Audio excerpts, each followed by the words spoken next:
Ladies and gentlemen, please welcome Mr. Mohammed Sidibe.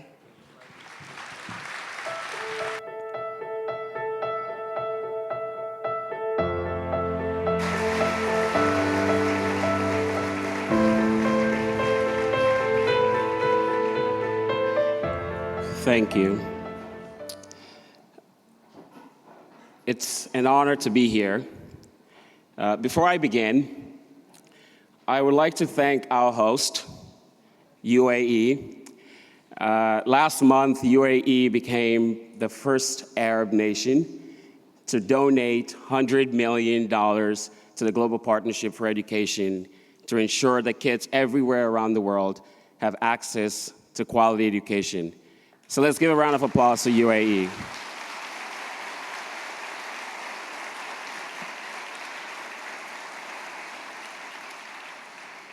I would also like to apologize for my voice. I'm going to attempt to recite something, and I have an awful voice, so apologies in advance. Who is fighting to save Sierra Leone? They said, as they blindfolded my eyes and made me shoot in the distance. RUF is fighting to save Sierra Leone. When the blindfolds were removed, I saw the holes our bullets had pierced and the bodies that lay there lifeless. RUF is fighting to save our people. We were killing them and made to believe we were saving them. RUF is fighting to save our country while being forced to burn our country down, house by house, village by village, city by city. RUF is fighting to save Sierra Leone.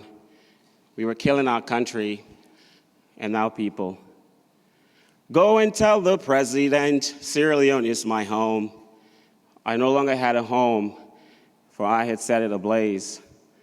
Go and tell my parents, they may see me no more, for the real me died when I was only 5. When fighting on the battlefield, I'm fighting forever. If forever meant dying on the battlefield before I was old enough to tie my shoelaces. And so it goes. At age 5, the Revolutionary United Front came to my village and played God on the lives of those I loved. From then on, I knew that my life would be changed forever. I didn't know how or in what direction, but I knew one thing for sure. The people that took me from my home were not good people. Their faces were as pale as sheets of paper, lips dry, cracked and barren, eyes bloodshot, their voices raspy, and no matter how hard they tried to smile, they couldn't. What made him smile was what made him human, and what made him human was long gone. The smile on my face had disappeared, my innocence had been lost, my toys had been replaced with an AK-47, and the sudden change in my life was too quick to be true. I couldn't grasp my new reality. So I kept wishing it was a dream. This dream lasted for over 4 years, and when I awoke, my reality was as hopeless as my dream. I was orphaned, uneducated, and homeless. In 2001, I was a 9-year-old boy angry at a world that had stolen my childhood away from me, destroyed my country, and prevented me from going to school.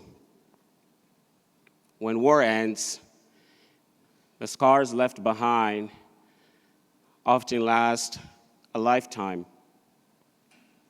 However, I was given a chance to go to school. My educational journey began with UNICEF.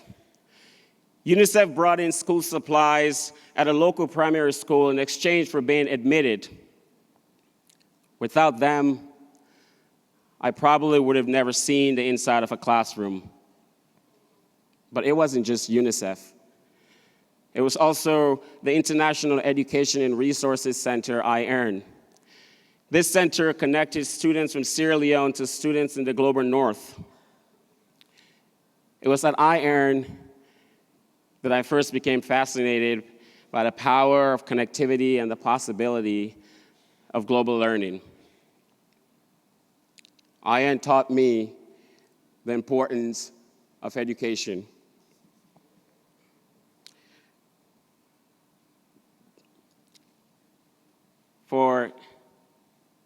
IERN introduced me to a group of elementary school students in Canada who sold pizza to keep me in school after UNICEF had left.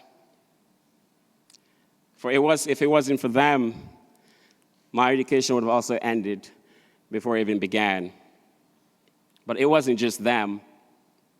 You see, when I learned how to read and write, I felt powerful, because there's nothing more powerful than understanding the power of education.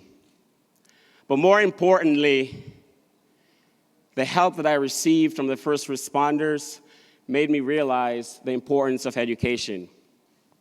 For I was taught to think with a pen in my hand instead of a rifle. That's the power of education. My life is one big oxymoron. In 2007, I was invited to give a speech at the US. Being on campus that day, I realized that I too could dream, that university wasn't just for the rich and powerful, that it was also for students like me. So upon deciding to stay in the US by myself, I was soon enrolled in a public high school. It was then and there that I understood the inequalities of our educational system. It was then that I realized that my 4 years of schooling in my slum in Sierra Leone did not adequately prepare me for a life outside of my slum, let alone an American high school. But I fought my way through. I had nothing left to lose. It took all but 8 years of quality education, opportunity, and access for me to graduate not only high school, but to obtain a bachelor's degree. Moreover, 5 months from today, I will begin my first year of law school.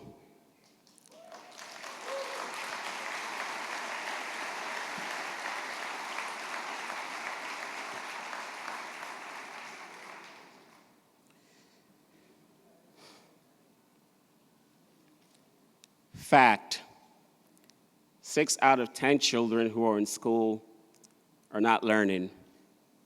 Fact: of the estimated 1.6 billion young people come 2030 will lack the skills they need to contribute to the global economy.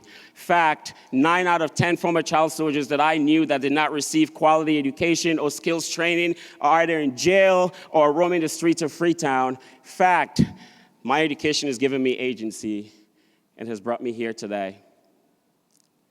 I was one of the 264 million children that do not have access to quality education. Imagine if we can give them access, what they could do. I believe that they could build nations far greater than the fictional country of Wakanda. For far too long, youth from the global south have been bystanders to development and innovation. You see, we've been bystanders not by our choice, but by the geography of our birth. We have stood by and watched the world send women and men to the moon. We're watching as the world raced to create a human colony on Mars. Just 3 weeks ago, Nokia and Vodafone announced that they're creating a 4G network on the moon. Imagine that. In an age where globalization, connectivity drives great success and opportunity for companies like Apple, Facebook, and Google, we can and must do better. We can no longer wait on anyone, because every one of us in this room, if we work together, we're capable of ensuring that every child on this planet have access to quality education. We can do it. It's just a matter of will.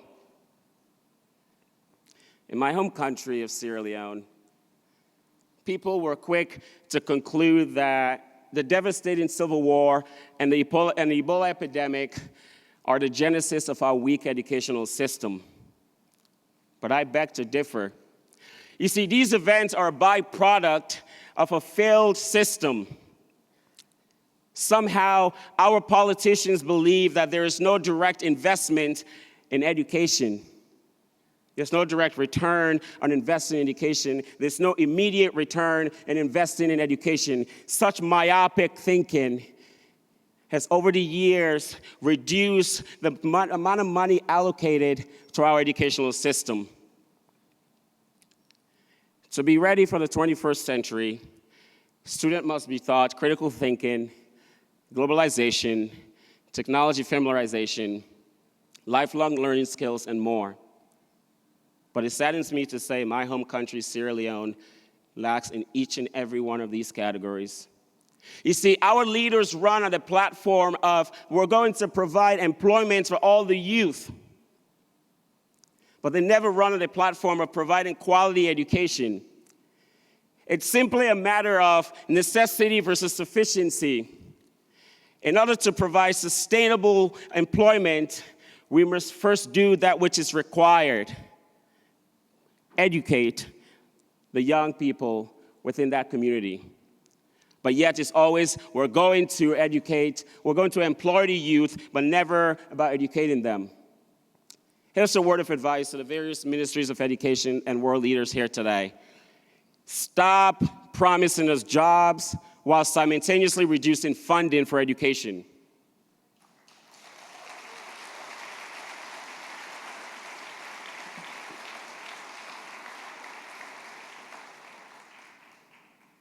At the GPE conference last month, I saw what we could achieve when world leaders, the political capital, the business sector, and young people come together with the will to act. That we have the power to change our generation. That we have been provided with an opportunity, we have been provided with a gift, and that gift is we know exactly what we need to do to ensure that no kid is left behind, because I promise you every day that we deny a girl or a boy from Nigeria to DRC, from Syria to Yemen, from Myanmar to India, from Guatemala to Haiti, access to quality education, come 2030, we are going to live in a very unstable world.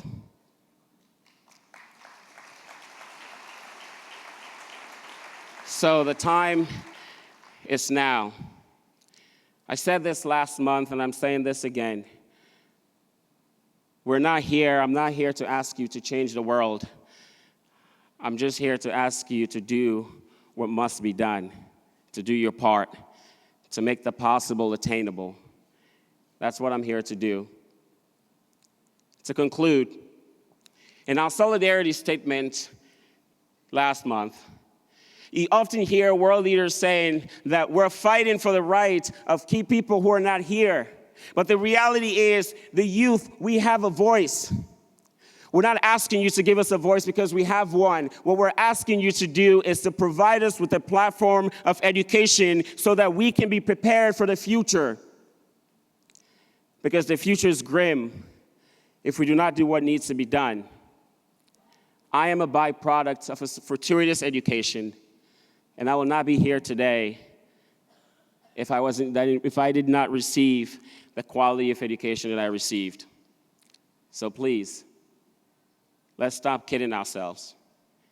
And as we go ahead with this conference, let's remember that we have the possibility of tapping into the great brain trust of kids from all over the world, not just kids from the global north, but kids from the global south. Because we are the future. Thank you.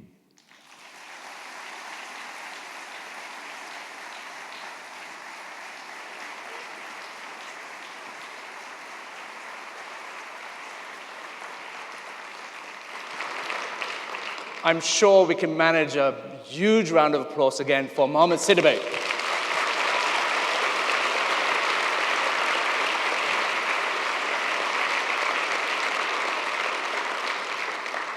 Your Excellencies, friends, on behalf of the Varkey family and the Varkey Foundation, I warmly welcome you to Dubai. When we started thinking about what the theme of our conference should be, we realized last year that what really works is something that's large and captures imagination. Last year, our theme was, how do we make real global citizens? This year, it is about the future. How do we create young people ready for that future, 2030 and beyond? We conducted a survey in anticipation of this conference that we released some 2 weeks ago. In there, we polled 29 countries, 1,000 people in each country, and the results are quite revealing and quite stark. What we found to do with the theme was that 2/3 of parents believe their schools are preparing their children for the future adequately, and you're all very pleased. We also found that 2/3 of parents also feel very optimistic. I shouldn't fall. Two-thirds of parents felt very optimistic for their children's futures. I find this very fascinating. If you take those findings and then you juxtapose what's around the corner and you ask any expert, I guarantee you speak to anyone, and you say to him, what's going to happen in 2030? The usual answer is, we don't know. I think only the climate scientists in this room can tell us and forecast up to 2050. But if you remember Tom Friedman's speech here last year, he said that the mobile phone is going to die by 2023, 2024. Just imagine the birth of a technology, mass adoption, change the way that we consume everything, and it dies within that same period. Can you think of a life without your iPhones? It's quite tough. So when we think about the theme, there are two particular aspects that are relevant. The first is the Sustainable Development Goals that were set in 2015. We know that they expire in 2030, and we know that we're way off course in education. That is not a secret. So what is it that we need to do to make sure that every child, as Mohammed said, whether from the global north or the global south, actually benefits from equitable growth and development? And the second is, 2030 is not an abstract concept anymore. A child that enters school today, and assuming there's 12 years of schooling, will graduate from that school in 2030. We're not talking about a future that we cannot realize. Children today will graduate in 2030. What is that future? So that is why we have organized this conference. That is why we have set this theme, to make sure that we, all of us in this room, have the opportunity to listen to some incredible speakers, some experts on diverse areas, and not just to do with education, that actually helps to inform our practice in the classroom, our thinking on education policy, and how we allocate our resources.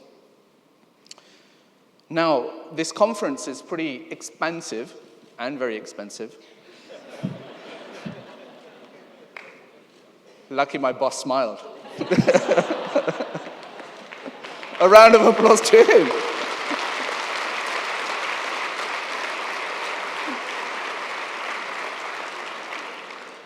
How do you make the most of this conference? You know, there's a lot going on. I don't know if you've downloaded the app. If you haven't, that's the first thing. Please download the GESF app. It's on iOS and it's on whatever the other one is, which will be irrelevant. I beg that you're punctual in attending all these events and all these side meetings and everything that's going on. Please be punctual. Everything's going to hopefully run on time. And the third thing is,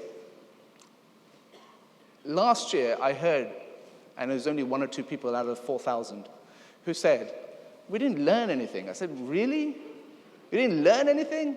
Well, there's no chance of that this year. We have some of the most incredible people, prolific speakers, and just the most extraordinary thinkers on subjects as diverse as, if you think the future of plastic, my friend Neil is here. If you think about Climate change, again, we have the foremost experts here. If you think about the aging society, we have experts here. If you think about cryptocurrency, that is here. If you think about almost any area, you'll find some level of expertise at this conference being used as a platform to actually educate all of us who are in this room. And furthermore, all those people who are watching on live stream, on YouTube, on Facebook Live, all of these different platforms. So please, if you do leave here without knowing anything, trust me, the problem's not with me. So, what are the key formats? Many of you have come in the past. Let me just do a quick poll. Who's here for the first time? Put your hands up. Wow. That's a pretty spectacular number. So, I hate panel discussions, and that's no secret. So we don't call them that. That's the trick. But we do have other formats, and friends who have been here in the past will speak to you about our replica House of Commons debate chamber, where we have polarizing debates, where you go at it, and we actually encourage our speakers to have a point of view, make a difference, put their perspectives across. And many of you in this room have commented on how great a format that is. This year, we have quite a few new formats, which I want to tell you about. I tell you about them because they'll be hotly watched, and I want to make sure there's no disappointment that you didn't make it to one of these. So the first one is something called GESF Live. GESF Live is the first ever TV chat show at a conference in the world. Think about that. The first ever TV.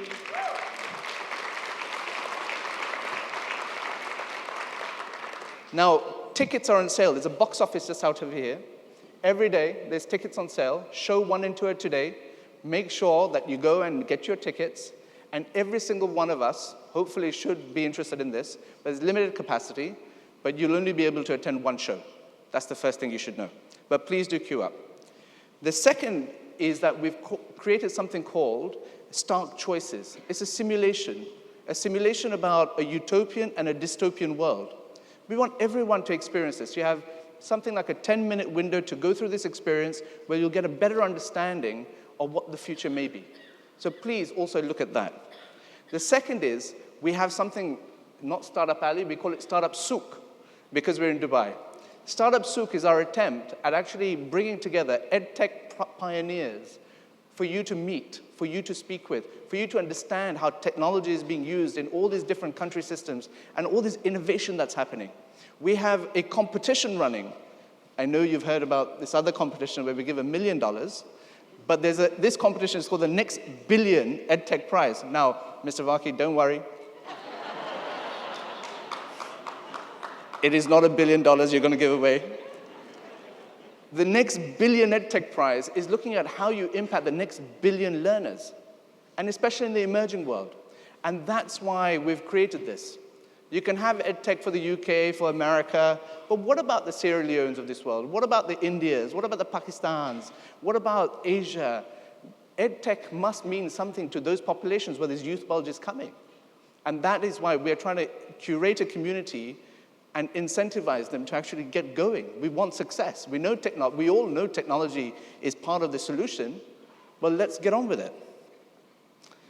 Now, this platform has increasingly been used by other organizations, and which we're really proud of. So you will see over the next 2 days, for example, the G7 presidency that Canada holds, and we have Plan Canada over here, have organized a briefing on girls' education, and the presidency's priority on that. We will hear of, and we will see, the G20 presidency held by Argentina, and Senator Esteban Bullrich is actually convening a meeting of stakeholders to look at how we put education firmly on that agenda. We have the Education Commission over here having a kickoff of their meeting and their work, their report. We have Club de Madrid, who we're commissioning a year-long study on the concept of education for shared societies. We also have something quite catchy. One of our alliances, so expert groups that we created last year, are actually launching a report called the Dubai Declaration on Climate Change. And I think all of these things are fantastic. This platform is for that purpose, and if you have anything you want to do in future years, please do approach us. None of this would be possible without the huge support that we receive from our sponsors. And hopefully we'll see our sponsors. Please.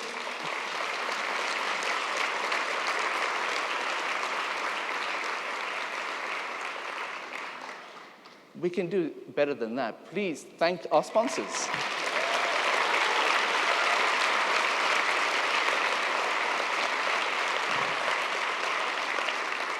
In addition to our sponsors, we as a foundation believe in collaboration. We believe in partnership.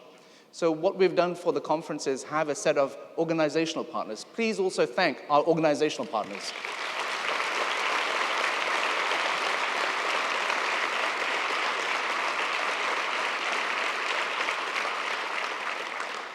Now, of course, you'll have seen the app because you've just downloaded it. Is that right?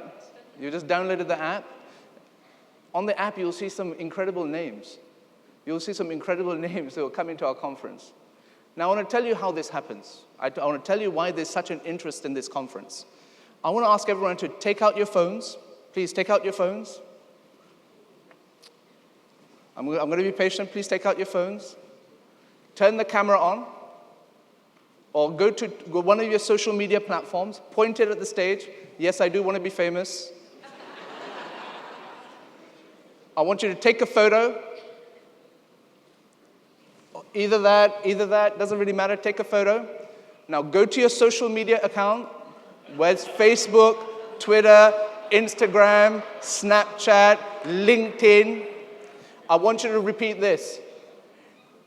Vikas says, my tag is at Vikas Pota, says this is the best education conference in the world, hashtag GESF.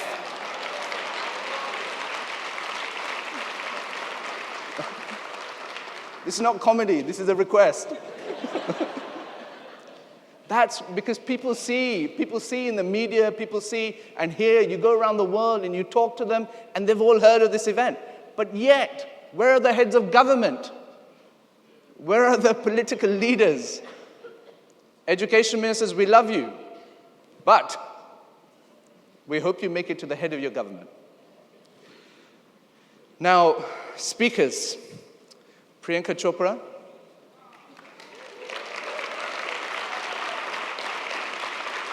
I know.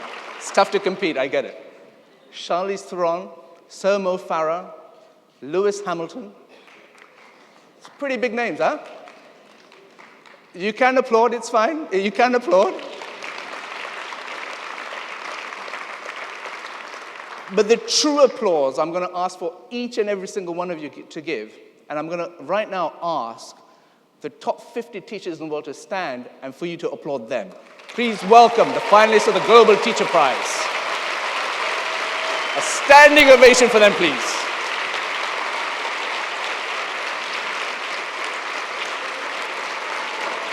Rightly so. Wave.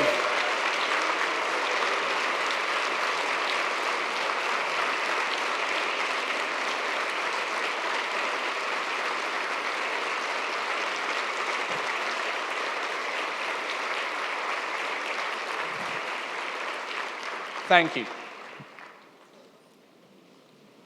So tomorrow we have our plenary again starts at 8:30. We have some special announcements to make. I want to encourage all of you to make sure that whilst tonight we have a beach party, I get that. Please enjoy yourselves, but please make sure you're here at 8:30. There's some very special announcements, very special speakers, and you should come. One that I'm very excited about is Vice President Al Gore from the US.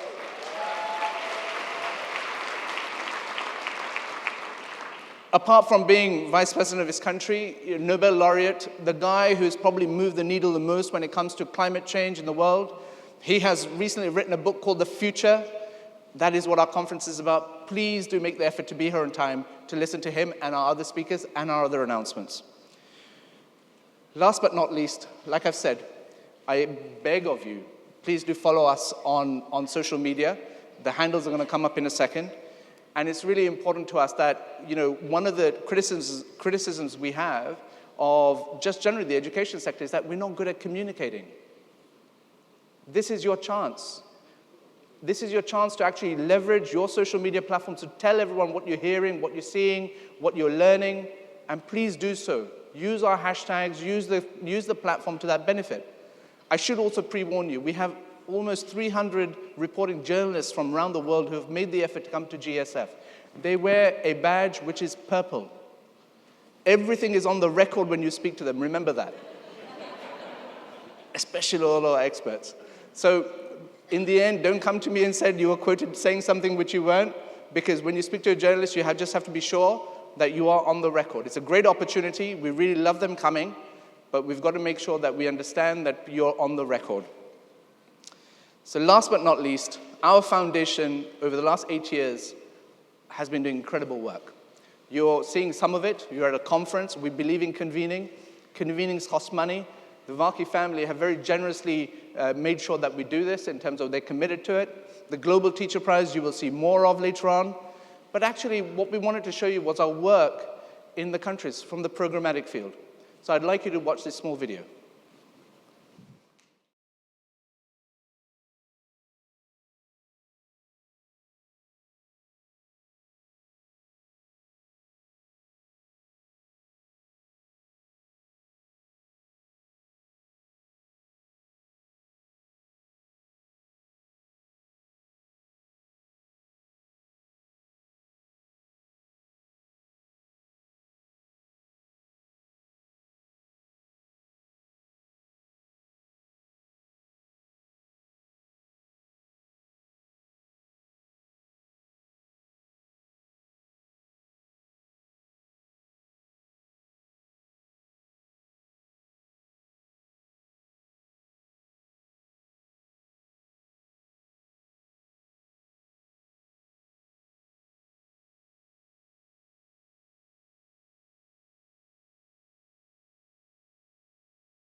Given we have such a caliber of person here today, we wanted to take the opportunity to invite some of our prominent guests to come and speak to us about how they see the future and what they believe the state of the world is today. Please welcome actress Priyanka Chopra to the stage.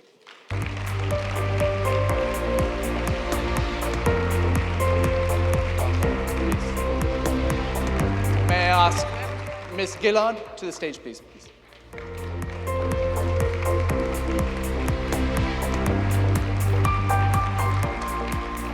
May I invite Matthew Prempe, His Excellency Matthew Prempe, Ghanaian Minister of Education, please.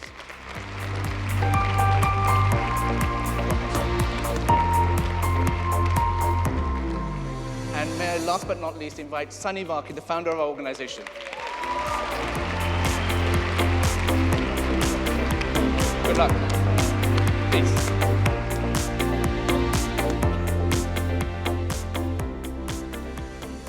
Thank you all for agreeing to do this segment.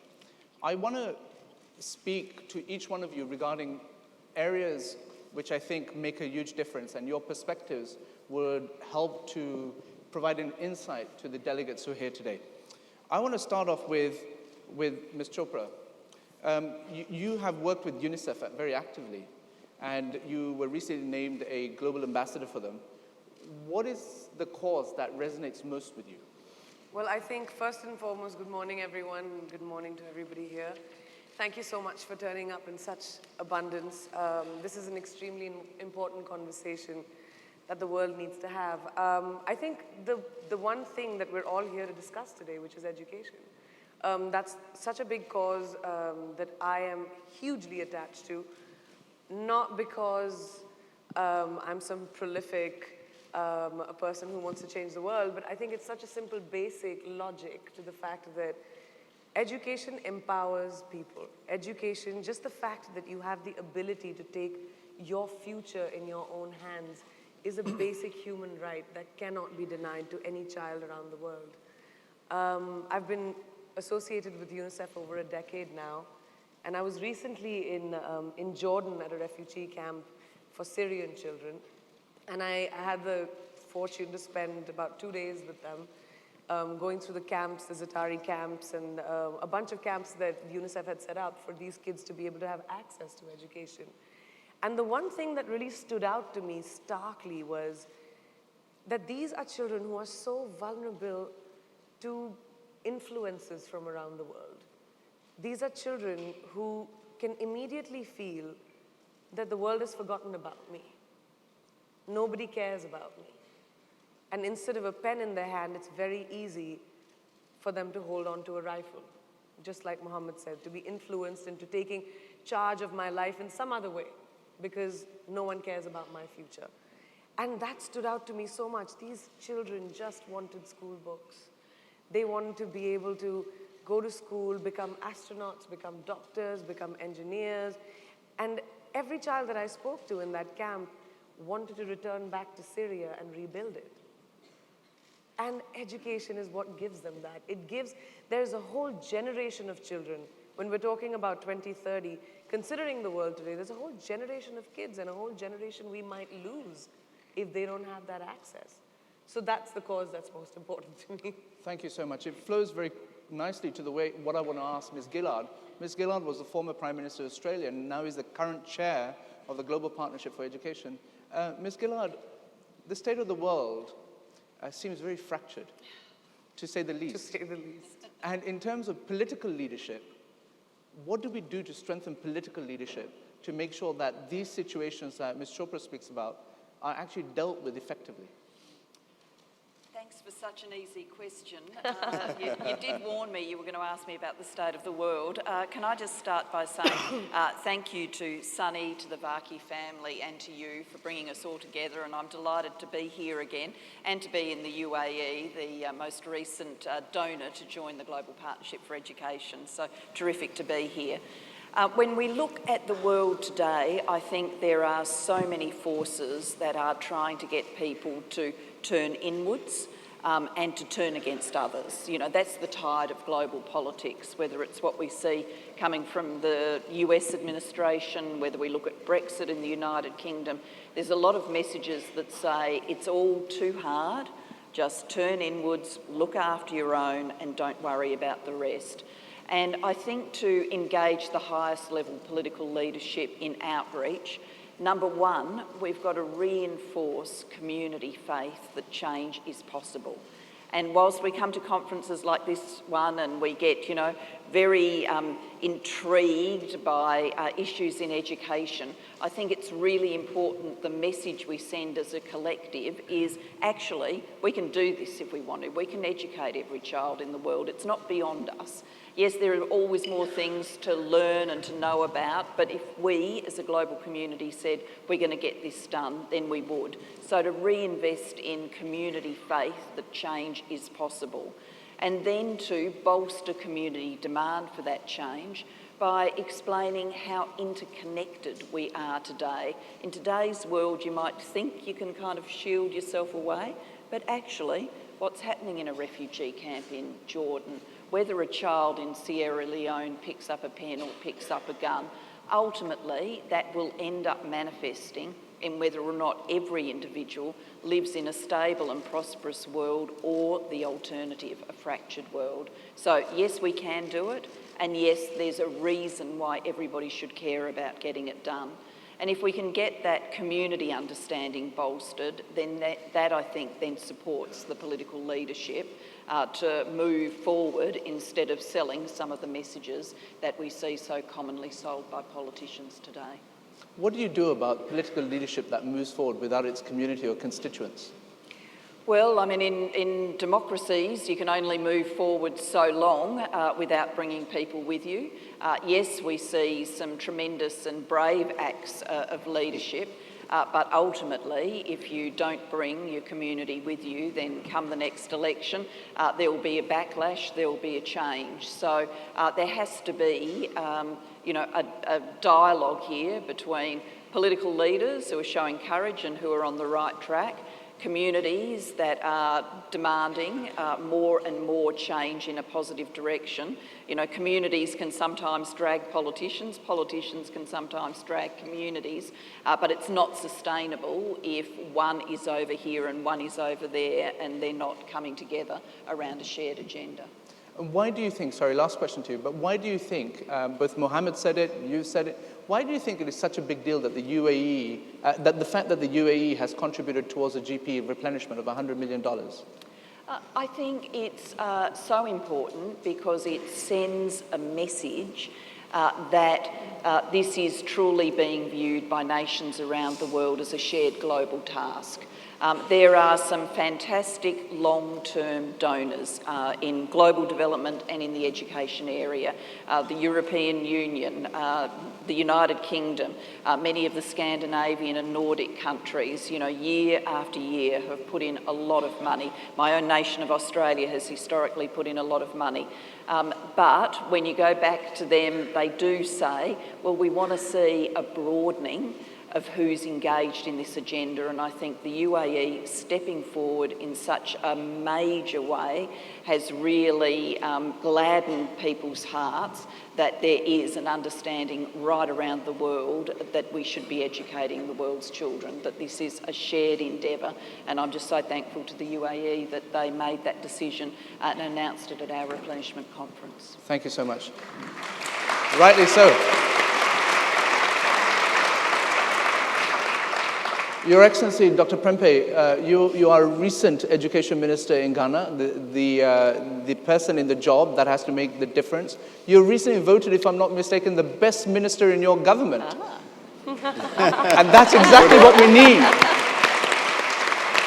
We want the best teachers in classroom. We want the best people to be ministers of education. Sir, tell me, we work with you in Ghana on girls' education and on teachers' training. What is the secret sauce? How do we make sure that all girls are in school and learning?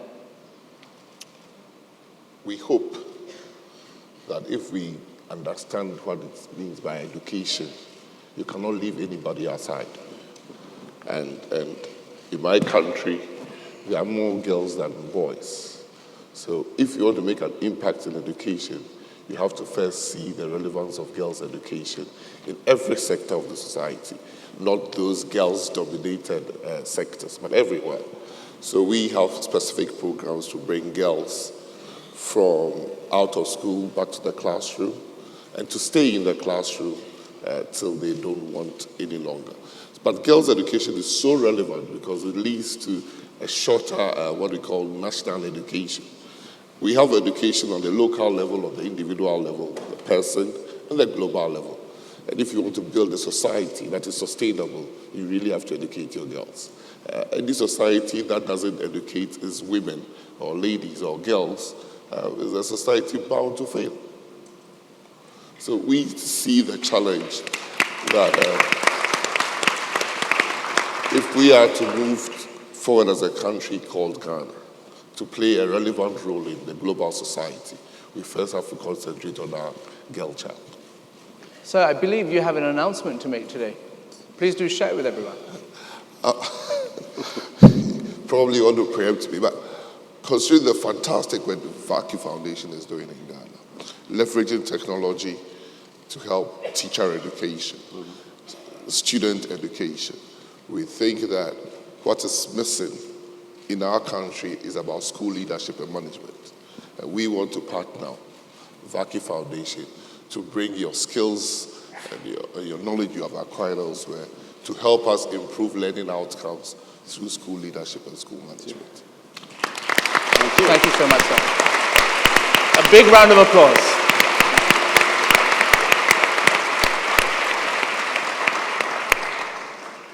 Mr. Varkey, you speak about education quite a lot. You're a very successful entrepreneur. You set up this foundation.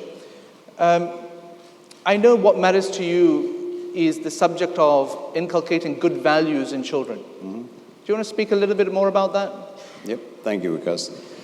First of all, I would like to welcome all of you all to coming to this conference. And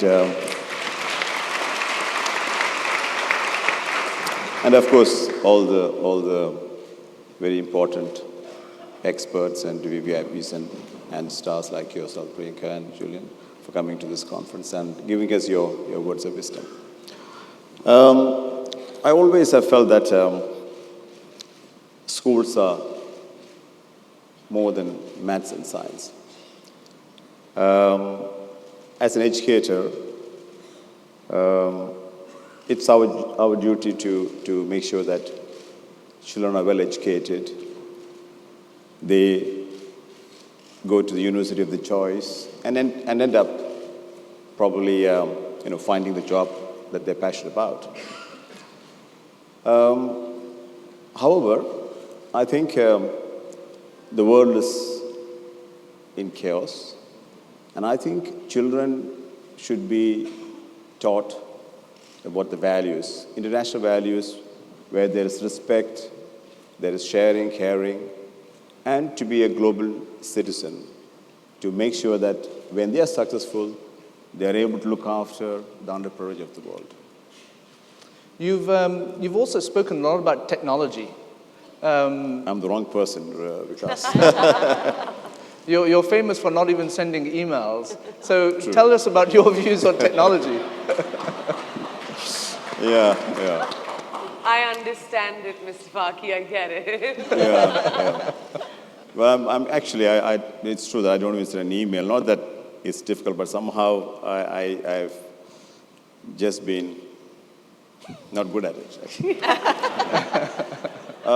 But one thing I do hear that people say that robots are going to replace teachers and so on, and I personally feel that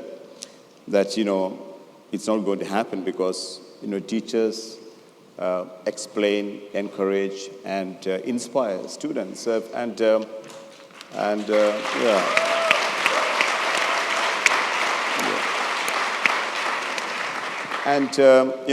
children want to do better and work harder for a good teacher. That being said, any technology that can help teachers to teach better would be highly welcome. Fantastic. Robots will never replace teachers, he says. God, I hope not. Ms. Chopra, the final question to you. You have achieved a lot in India and in South Asia. You now live in the US, and you have broken into the American film industry. Your story is one that of being a global citizen. Do you think we can ever teach children to be global citizens? I think that's the need of the hour right now. I've traveled all over the world. I've had the amazing good fortune to work in many, many countries around the world, to meet a lot of people, to understand sort of cultures and sentiments, because I've worked with wonderful people.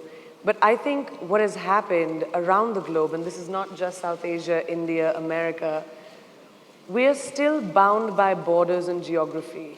We're still bound by race and language. We are still bound by seeing our differences instead of applauding and understanding that eventually we're a human race. And we've forgotten our humanity. So I think being a global citizen is exactly that it doesn't matter where a child comes from. It doesn't matter whether he or she's from Sierra Leone, the UAE, India, America. Each child needs to have the right to be able to bring this world to a place which thinks about humanity over whose God is better, or which country is better, or a division. I think, so being a global citizen and being a global community is important, but I think children are not there yet because we haven't been able to inculcate those values that you talk about, sir, into saying that there's not a difference. Our differences is what makes us unique, but coming together is what will make the world so much better than reading the newspapers as we do this, like these days, and waking up every day to something that all of us are being desensitized to now. Your comments made me smile because I see Professor Fernando Remus standing over there. Please stand up, sir. He has written a book on global citizenship that every teacher should learn and read. Ms. Chopra, final question. Right. I promise you. Donald Trump. Right. I'm so glad this question's come to me. Living in America today, you're the only person who lives in America today from this panel, so you're qualified to comment on this. You see a lot of people who come out against him, and you see all the things that he tweets about. As an American, what do you feel? As an American? As an Indian who lives in America. As an Indian who lives in America. Lives in America on a work visa.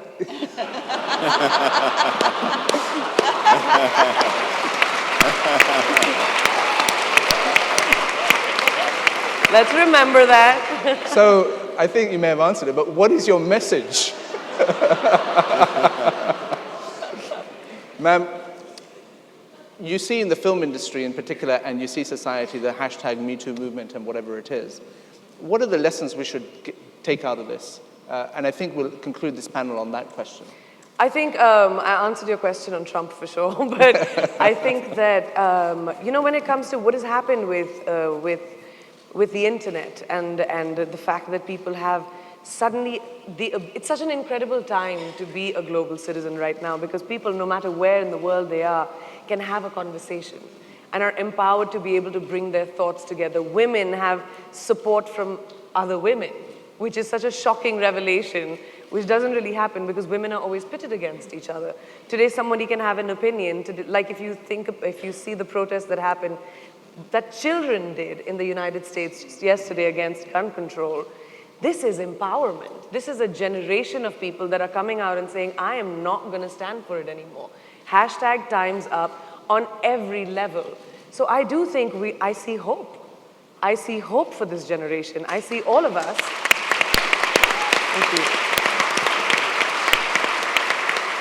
I see all of us coming here, sitting here together, heads of states, educators, talent, artists, coming together with the same agenda that 2030, by then, hopefully, should be a different world for the generation that we're living in today. Kids should not be subjected to the things that they are. They should be given books. They should be imagining their future. They should not have to worry about being shot in a classroom. And that goes for something that's around the world. So I see hope. I see all of us coming here together to bring hope to this exact thing that we're all trying to do, which is make the world a better place, and through education. On that note, please thank our panel. Please. Thank you,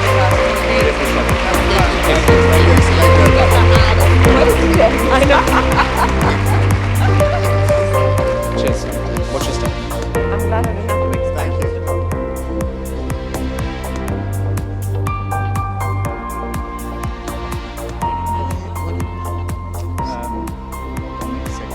After that.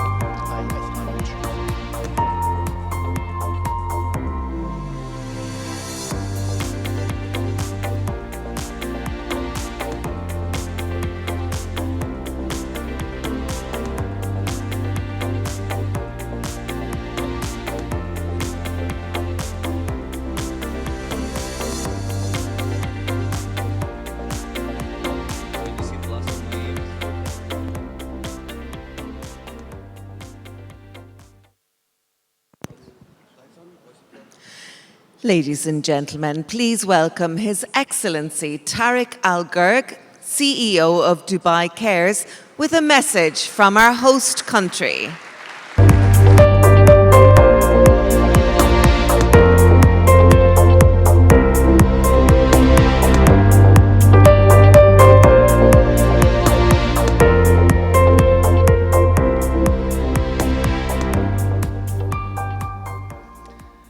Excellencies, ladies and gentlemen, a very good morning to you all, and welcome to Dubai and the UAE, and I hope you're enjoying your stay so far. It is great pleasure to be here in the presence of so many global education champions and visionary leaders to discuss how we prepare young people for the world of 2030 and beyond. As I was thinking about what to say today, with regards to what the world might look like in 12 years and how to prepare our youth for it, it occurred to me to think back to 12 years ago and whether there is anything I would have done differently knowing what I know about the world today. Well, for starters, had I known what I know today, I would have bought stocks in Apple. I mean, who could have predicted how the iPhone and smartphones in general would completely change the way we interact with our surroundings? Who could have predicted 12 years ago that we would one day be getting most of our information from social media rather than traditional news outlets? I look at my 3 daughters today, the eldest being 10 years old, and realize that a legitimate career option for their generation is something called a social media influencer, where one can make living by simply having an active and presumably interesting presence on social media. It is safe to say that things have certainly changed since my youth. So how can I then prepare my daughters for the world of 2030 and beyond? At the onset, the future for them looks bright. War and violence are at historical lows and still declining. Advances in science and technology will help us live much longer and have brought us closer towards ending disease and hunger. We have never lived in such an environment-rich world. We literally have the sum of all human knowledge available at our fingertips, just one Google away. Nonetheless, as innovation accelerates, it doesn't automatically benefit everyone. The inequality in the distribution of this technological advancement, along with the opportunities and knowledge attainment that follow, is likely to widen the gap between those who have and those who don't. And the gap is already wide. A simple case in point is the lack of equitable access to quality education around the world. Forget about innovation. Today, 330 million children in developing countries who are actually in school are failing to learn. Only half of adults aged 20 to 64 in 36 developing countries who have completed 5 years of school can read a single sentence. One single sentence. How will all this information that all of us here in this room have right at our fingertips ever serve them? We know what some of those reasons are. A lack of qualified teachers is one major issue. Not only are there not enough teachers globally to achieve universal primary education, let alone secondary, but many of the teachers that are currently working are also untrained, leading to children failing to learn the basics, such as maths and reading. Globally, the UN estimates that 69 million new teachers are required to achieve universal primary and secondary education by 2030. Gender is another big reason why children are denied access to education. Despite recent advances in girls' education, a generation of young women has already been left behind. At least 1 in 5 adolescent girls around the world today is denied an education by the daily realities of poverty, conflict, and discrimination. Poverty forces many families to choose which of their children to send to school.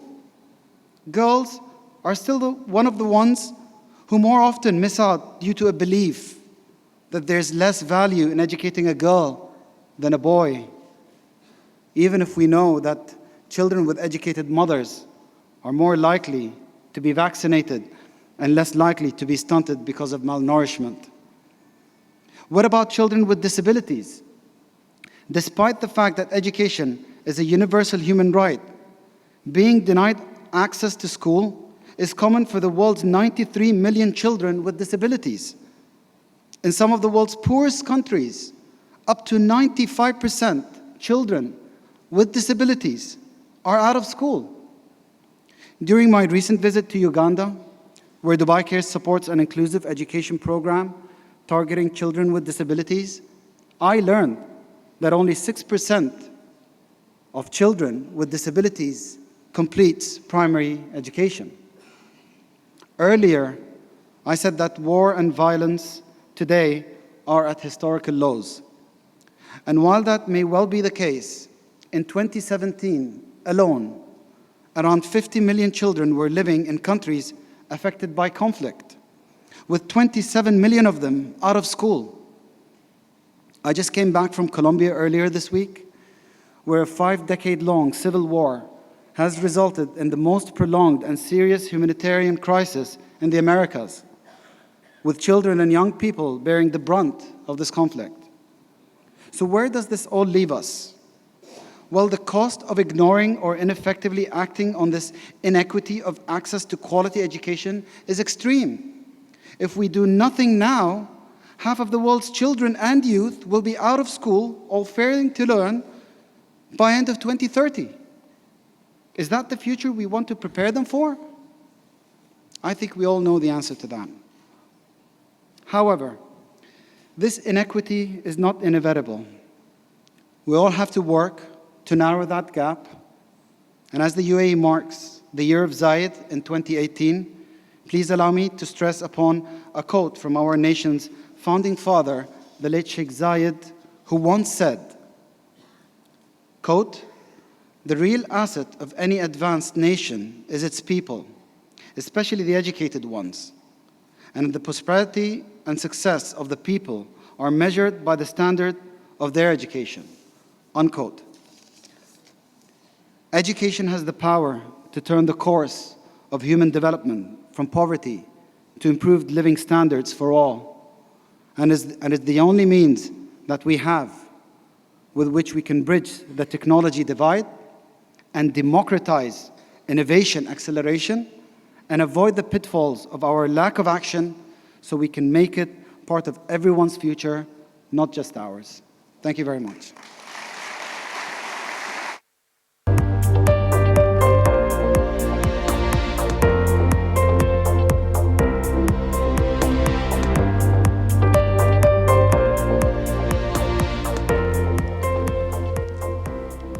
Please, a round of applause for Tariq Al-Ghaib.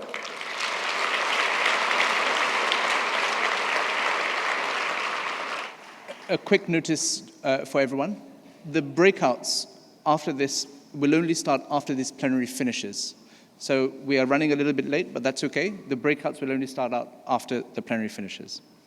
When we were devising the theme, it was quite easy to say, to think and say that actually the person or the kind of person that we want to deliver the keynote at our open plenary is someone who comes from the tech world. This is about the future after all, 2030. Well, we've gone a little bit different, and I'm personally very excited today to introduce Professor Simon Sharma to be our keynote speaker. Professor Sharma is a historian, a television presenter, a critic, and an author. He's the man for who millions of people, he's the man who for millions of people has brought the history of the world into their living rooms, from Greece to Rome, from Babylon to Baghdad. I can think of no one better to help us understand the new world through explaining the old world we have come from. Ladies and gentlemen, please welcome Professor Simon Sharma.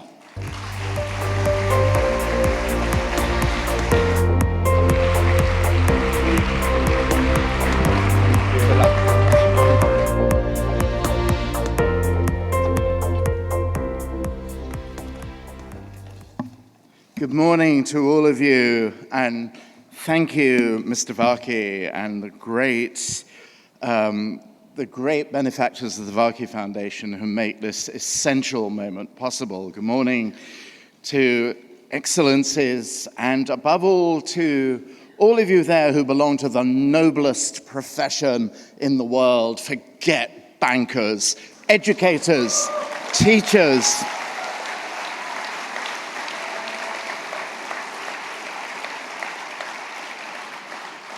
You will save the world. You will save the world. There is nothing more important to the future of 2030 than those who are trying to do something to arrest the degradation of the planetary habitat, stop the slow death of our planet, except those who are wrestling with the other great scourge of our times, inequality of access to education. This goes as much for advanced, relatively advanced societies like the United States, where I live, where inequality of education is the great toxic force that is tearing the country apart.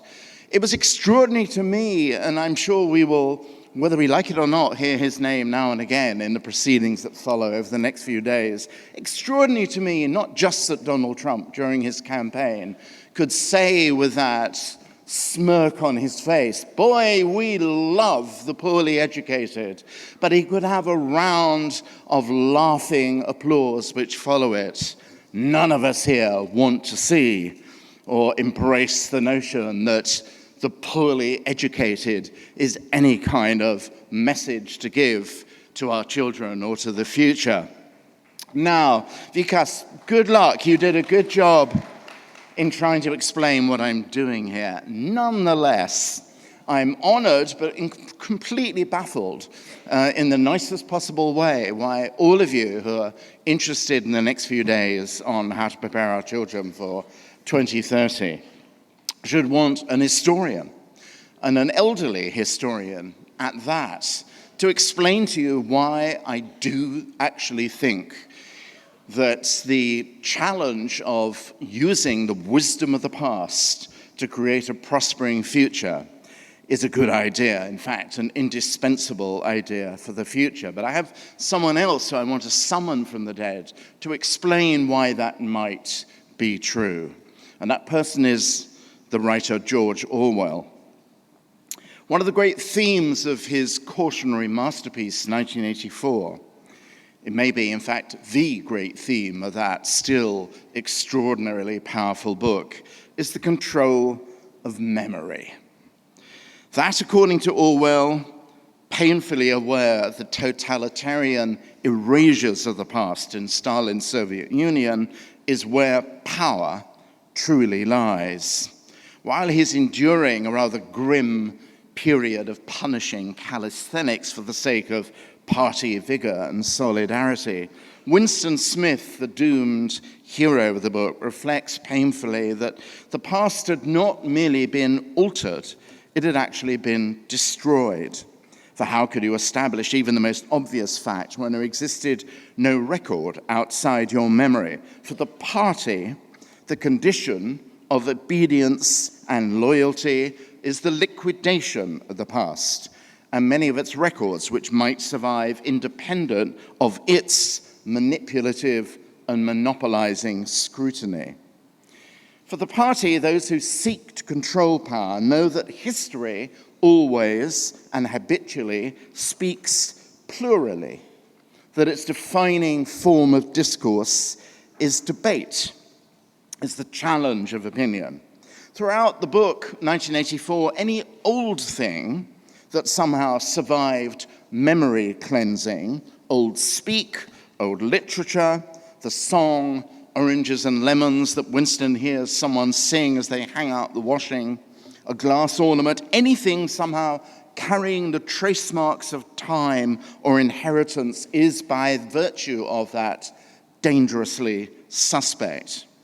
In the terrifying climax of the book, set in the notorious Room 101 of the Ministry of Love, which is the name given, of course, to the House of Torture, Winston is reminded by his demonic interrogator, O'Brien, of one of the party's paramount slogans. Repeat it, if you please, O'Brien orders his prisoner.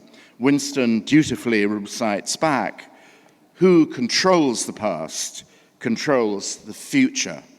Who controls the present controls the past. O'Brien then demands to know if Winston believes there is an actual past embodied in anything that might not have been put in his head. Where does the past exist, if at all? Winston says, in records. It is written down in the mind, in human memories.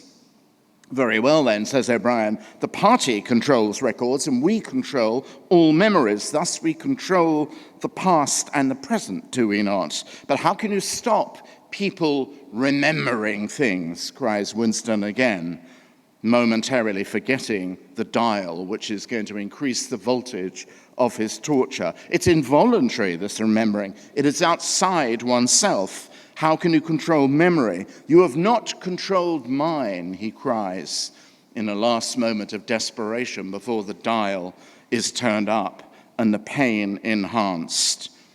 Orwell writes, O'Brien's manner grew stern again. He laid his hand on the dial. So I want to talk a bit about the past in our forum on the future. They are not disconnected. There's nothing more meaningless than the present, which did not exist 5 minutes ago.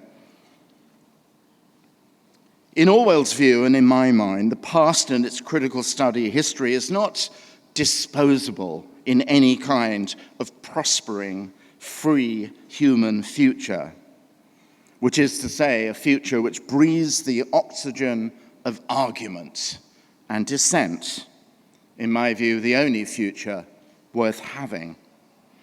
So history, which now takes on as many forms that it has costumes, Games of Thrones, fantasy, Downton Abbey, period romance, the hip-hop performances of Hamilton, which actually has brought history to extraordinary numbers of young people in America for the first time in any sense of real excitement and grip.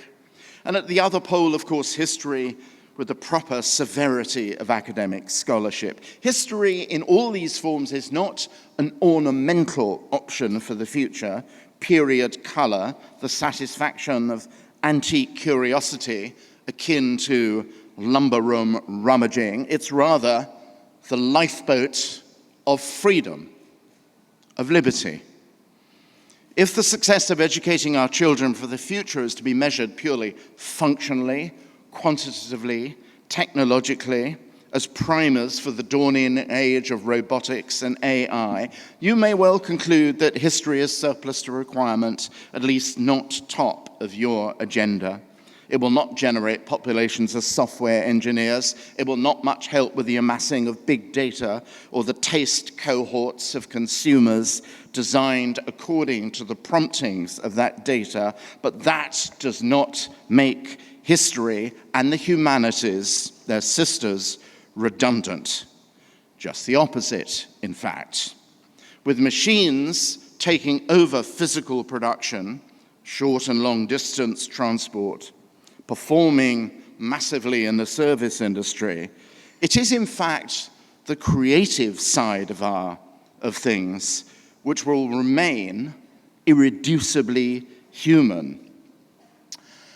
I think of Stephen Hawking as reverently as all the rest of us do, and historians in particular were reassured many years ago, I think in the early 1990s, when Hawking proclaimed something rather wonderful called the chronological projection conjecture, when he was imagining time, in which he said that one of the few things of which he was actually certain was that however squishy time became, time travel would never actually happen, which has made the world safe for historians, thank God, in a self-interesting moment.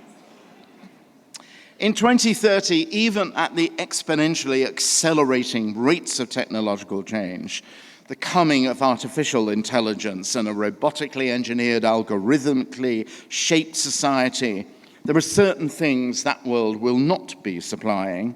the free play of critical argument, which is not the same as counter moves in chess strategies, the burn of creative imagination, instinctive rather than logical inventiveness, especially the instinct which connects seemingly unconnected phenomena, what the poet T.S. Eliot called, describing the metaphysical imagery and conceits in a poem by John Donne, specifically the wonderful line where a cadaver is being described as carrying a bright bracelet of hair about the bone. Eliot called that the yoking together of heterogeneous things, from which comes the great reservoir of imaginative power, the salvation and future, I think, of human destiny, the thing which will as truly take us forward as any purely mechanical or technological invention. Long-distance memory, the capacity to stand back and look at what humans have wrought, the understanding of what might have happened as well as what did happen, is at the root of history's liberation from determinism. It's not consolatory, it's not decorative, but it's challenging as Orwell made it seem to those who would want to disable free thought. Now, I'm not claiming that anything resembling the dystopian tyranny described in 1984 is about to seize power over the records of the past, though, of course, this certainly has happened, and not so very long ago, and it still happens in places where the imprisonment of memory is the condition of totalizing power. North Korea, perhaps, even in some places where theocracy monopolizes power, in this particular region, no doubt.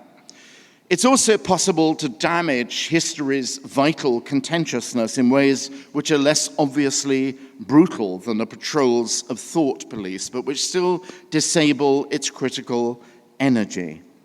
One of those strategies I've already alluded to is the glamorization of ignorance, the promotion of gut feeling over the accumulation of knowledge and thought. Ignorance is strength, as another of Orwell's party slogans had it. Or conversely, the assumption, and it's extraordinary how quickly this has spread. We're going to be talking a bit about this, I think, on the debate on populism.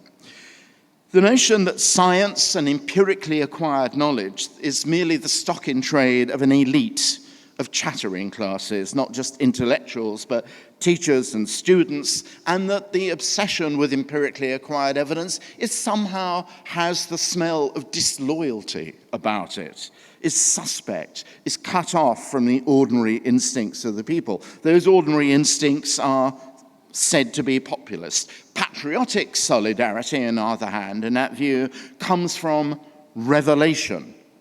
Revelation, something unanswerable to reason, from the subordination of reason to crowd certainties expressed viscerally and physically.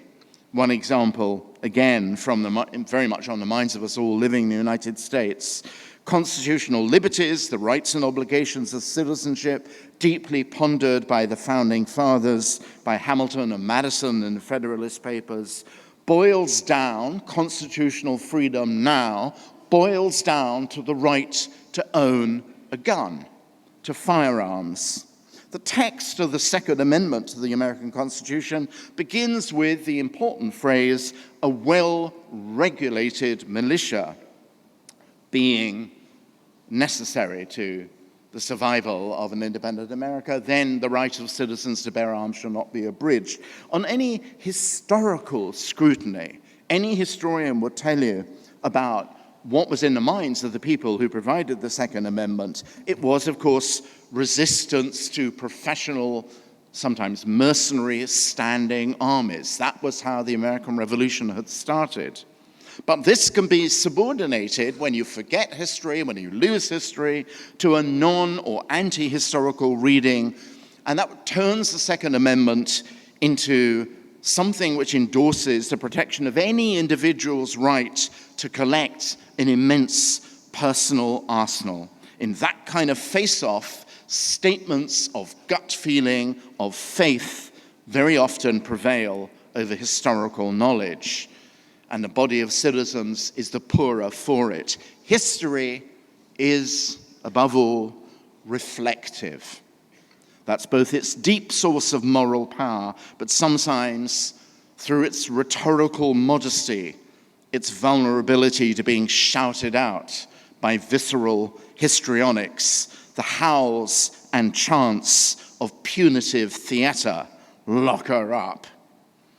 Donald Trump's election campaign of 2016 was the first since the fall of fascism to understand and deploy this political potential of demonization, the glee of hatred, and its empowering adrenaline rush. Two things then happened: the debasement of political argument to roughhouse entertainment and the barely concealed invitation to argue physically, the landing of a sucker punch rather than a clinching of debate. And I don't see, actually, I wish I could feel differently, any reason why those tactics, so successful 2 years ago, won't be repeated in the next presidential election campaign. I deeply hope not. History is the enemy of the tribal yell, the command to value solidarity over skepticism. Let me remind you how it all began, at least in the Western European tradition. In the first instance, as in the opening lines of Herodotus's great histories, it was designed to perpetuate memory beyond the lives of direct witnesses, in that case, of the wars between the Greeks and the Persians. But that exercise in creating a narrative, a story that endured, in Herodotus's case, rested on a very expansive and eclectic use of sources, what he had heard as well as what he had read, and not just, this speaks to Julia Gillard's point, not just about his own culture. Though Herodotus' own culture was not narrowly Athenian. He came from the much more heterogeneous world of the Ionian Islands. That was the particular kind of Greek he spoke. What anyone who's read Herodotus is immediately struck by is the omnivorous curiosity of this approach, its outward-facing nature, its refusal to treat history as collective self-confirmation. Herodotus is eager to know the enemy, not just as caricature, but ethnographically, a curiosity that extended to other cultures beyond the Greek world, most memorably, of course, to Egypt as well as Persia. And this appetite for reports, far and wide, reliable and unreliable, you're getting my message about how vital this story brought to us from more than 2 millennia ago is for your own headline of global education and skills. This appetite for reports seems to me at the heart of what defines history itself, taught by all good history teachers in a school classroom or a college. It's its default setting. The default setting of history is pluralism. Is pluralism, dear friends, making space to understand cultures that are not like us. A reach through space and time to someone else, the effort of empathy, and I use the word carefully in its proper sense of delivering to our children the ability to put themselves in someone else's shoes.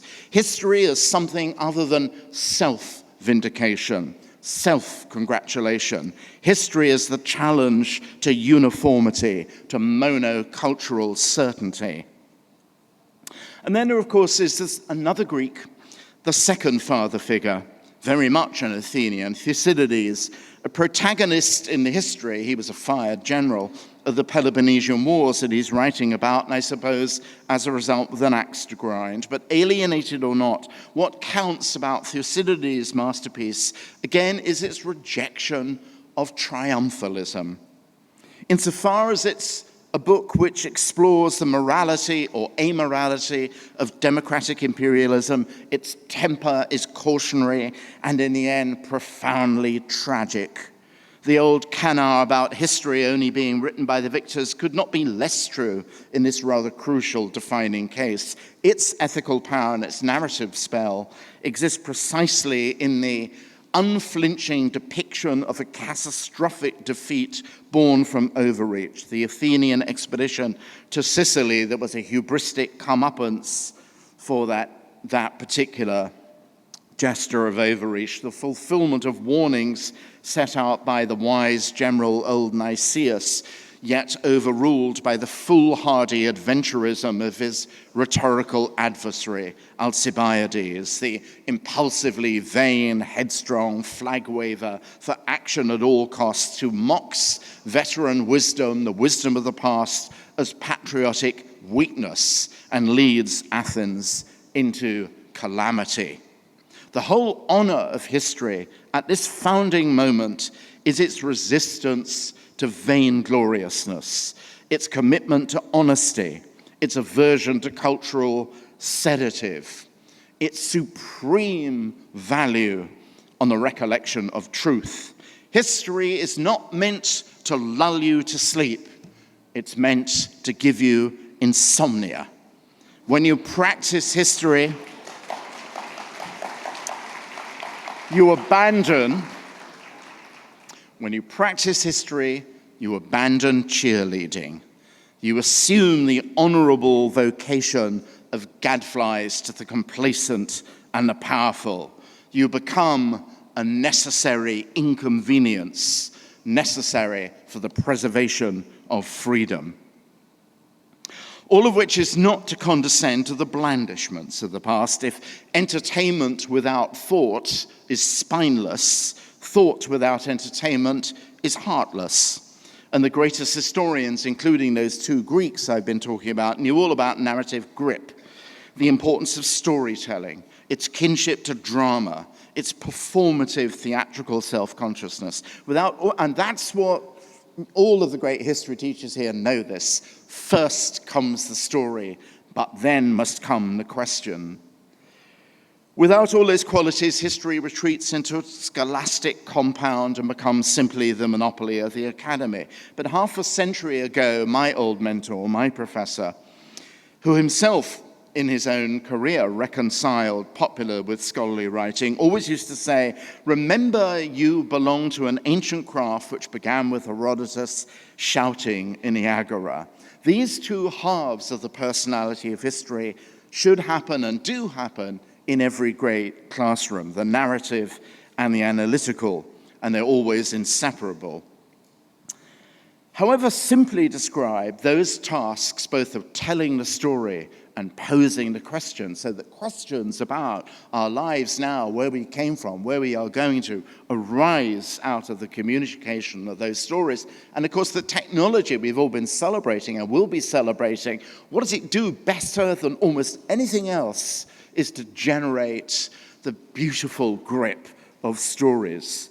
They are so urgent. They have been perennially urgent, but never more so, I think, than now, when the whole standing of truth-based history is in question, when Holocaust denial has become almost culturally epidemic, not least on the web, which, much as we fondly imagine would be a transparent form of truth, turns out to be a perfect breeding ground for myths, lies, and conspiracies, all of which can be reinforced by communities of the credulous. Whether we like it or not, history has become a front in our culture wars, burning up the world from one end to the other. Where one stands, say, on Brexit or the fate of the American Republic, on the future of Germany, the future of Israel and Palestine, of this entire region, all turn on debates and how and why our different communities came into being. The place of immigration in the construction of American national identity, for instance. That is essential to political decision-making in free societies right now. Now, it's always possible for historians to pull a blanket over our heads and hurry to the next department meeting. But the truth is that all history today is public history. History is not for the faint-hearted, but there's no getting away from it, particularly if you live in America as I do, because of everything pretty much every day, every week, is said anti-historically. One, again, example, not to bore you with too much American current affairs, but just the other week, and this is something of global concern outside the realm of history, against all traditional Republican economic orthodoxy, President Trump airily declaring trade wars easy to win, as you all know, imposed punitive tariffs on imported steel and aluminium, the consequences of which could be potentially exceptionally damaging to global economic stability. Against the impetuousness of that decision, any historian with a passing knowledge of the 1930s would have shouted or lectured these strange words, "Smoot Hawley," the protectionist measure signed by President Hoover in 1930, which, if it did not actually trigger the Depression, which I think it did not, absolutely made it deeper and more irreversible. The trade war that moment triggered also began with selective measures, in that case aimed ostensibly agricultural produce. Now, I don't mean to say that governments the world over, living in the narrow time band of immediate exigency, should have some in-house historian to warn against such folly, although I am available, everybody. The current White House is unlikely to entertain unwelcome news from the past. Only historians, I think, in the business of ego massage and national self-celebration need apply. But beyond these short-term tragic comedies of policy, the reason why history needs to be cherished and encouraged for the world of 2030 and beyond, it is because our job description is to take that long view of humanity's predicaments and possibilities. And whatever the immediate future holds, you don't have to be Thucydides or H.G. Wells to know that there are particular great matters of global concern which are not going away, and which could be the wisdom to treat those issues could be immensely, almost inexhaustibly enriched by historical understanding. The first is the ongoing degradation of planet Earth, which, precisely because it's largely the result of human agency, is as much an historical as a scientific issue. The vast majority of historical writing, of course, presupposes human records, documents, the marks of social activity.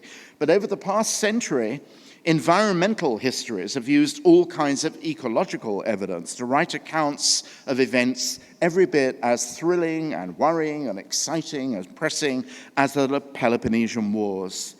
The very best of them have been extraordinary tour de force of narrative writing. I think of Donald Worcester's great and terrifying book, The Dust Bowl, an astonishing chronicle of spectacular ecological collapse in the 1920s and 30s, every bit as important as The Grapes of Wrath for understanding the human condition in the midst of a spiraling ecological terror. Or Paul Horgan's extraordinary history of the Rio Grande, great river, another literary as well as historical masterpiece of shared experience, which could hardly be more resonant in the age of the Great Wall of Trump. Or histories of fire written by Stephen Pine, who actually, in another great book of his called The Ice, showed that even an ostensibly uninhabited continent like Antarctica did in fact have a human and cultural history. And if you think that the relationship of human society to fire ecologies is marginal to the great themes of history, and indeed to the habitable future, try asking Californians, for example, about that. These great environmental histories can actually have their versions in the schoolroom. They can have versions on the web. We can communicate those to children as well as students in college. Environmental history shapes the history of other great crises of our age and the immediate future, the gulf between rich and poor, the seedbeds of violence, the great tidal waves of displacement and migration, which for all the impedimenta of walls, borders, fences, even geographical barriers, are going to wash over the developed world.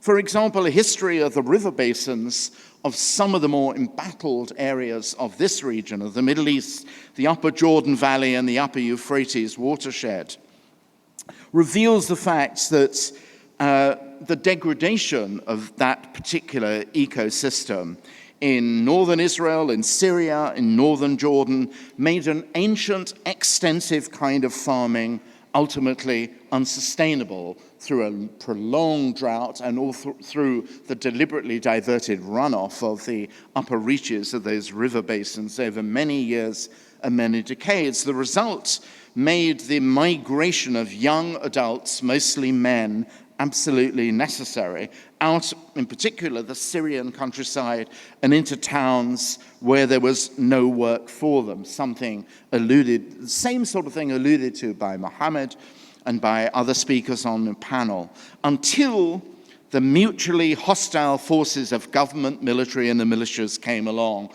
The gun came along rather than the pen and the book. Ecology, economy, demography, migration, and violence, the horror we're still living with 7 years on in Syria, are all part of an interconnected chain.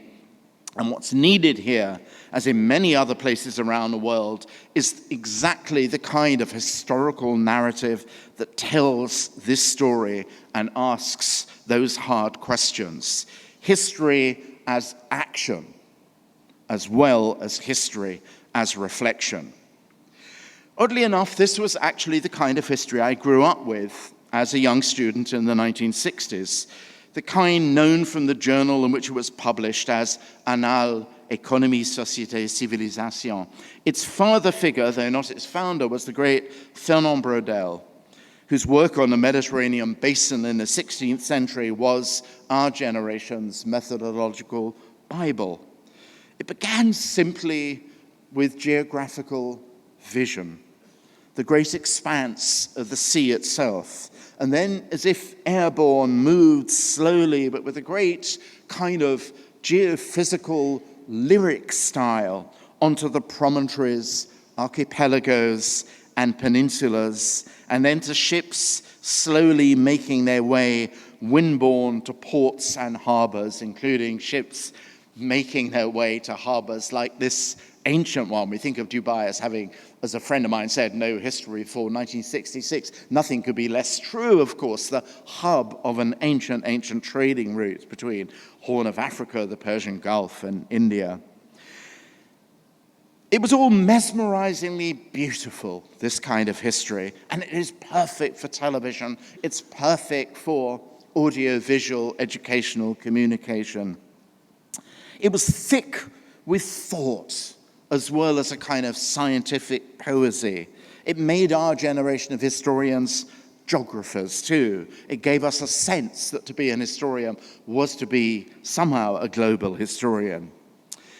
And I think this exhilarated insight, however, came with a sovereign dogma, at least under Braudel's guidance, that these great vistas and their slow shifts were the true history, and events and beliefs and utterances of humans which had dominated history beforehand were, in his extraordinary phrase, just the foam atop the great rolling waves. And this, at some point, seemed to me, and again my generation, just untrue. That was the problem. You couldn't actually describe, for example, the Russian Revolution or the French Revolution unless you listened to what Braudel dismissed as the foam on top of the waves: utterances, rhetoric, ideology, philosophy. The history of the world, the history we want our children to understand, both before and after 2030, must be Olympian in that grand annal globalist styles and engage with these deep environmental issues, the parameters within which human history unfolds. But it does need to integrate into its storytelling what happens to those deep matters when they become the stuff of spoken, enacted politics. Put another way, the story of what happens here in 2030 when the oil runs a little dry will be inescapably, indivisibly, at the same time, ecological, cultural, and political. And how to tell that story ahead, how to teach it, how to deliver it.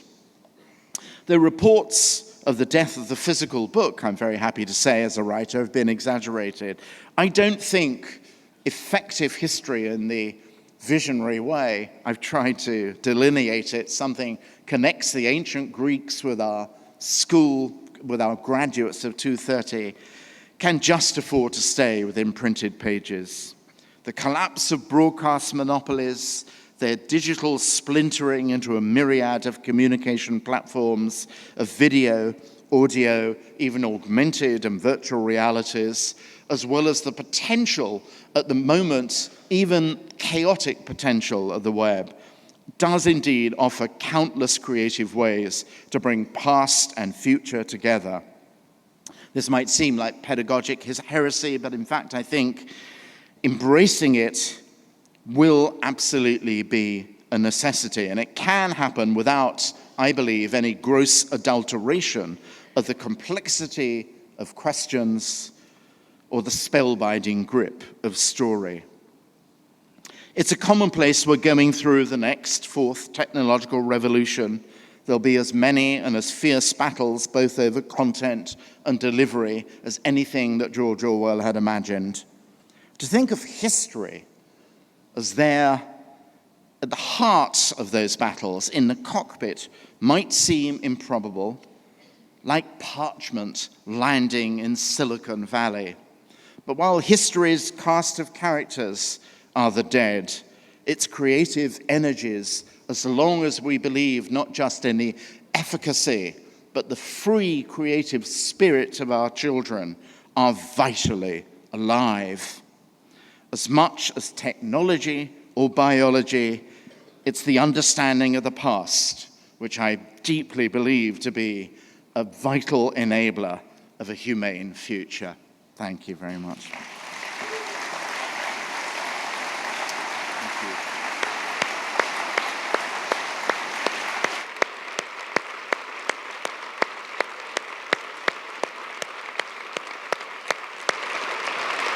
Thank you so much, Professor.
What is your emergency? Yes, there's shots at Stillman Douglas. Somebody's shooting up the school at Stillman Douglas. I love you. It's going to be fine. Can you hide somewhere? Can you play dead? As you can imagine, it is a challenging, difficult morning where another community is in disbelief, shocked by devastating violence, this time at that Florida high school on Valentine's Day.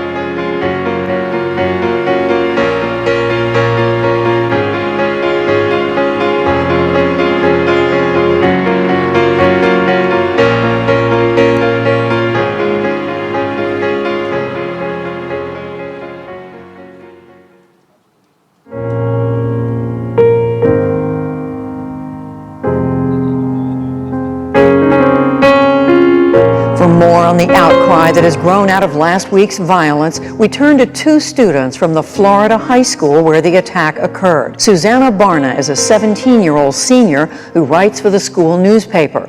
Louis Mizzen is also 17 and a senior. I think that this is our home, this is our high school, and this happened here, and we're going back to school in a week or so, and we have to walk the hallways where this has happened. Specifically, what we would like to see is just some sort of policy change So an example would be to change the age to purchase a gun to 21 for all types of guns opposed to just handguns, which it is now. We're joined now by Kevin Trejos, a senior at Marjorie Stoneman Douglas High School. We just want everyone to know that we need to have change in this country to really make sure that school shootings like the one that just happened never happen to anyone else again.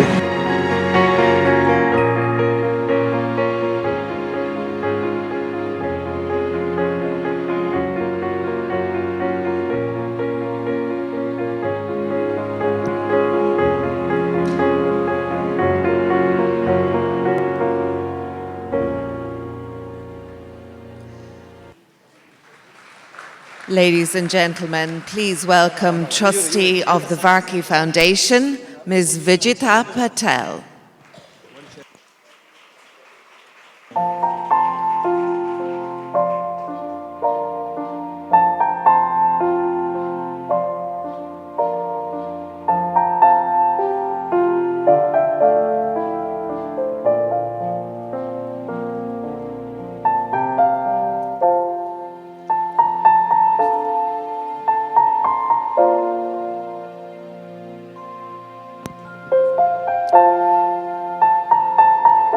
Ladies and gentlemen, please welcome Trustee of the Varkey Foundation, Ms. Vijita Patel.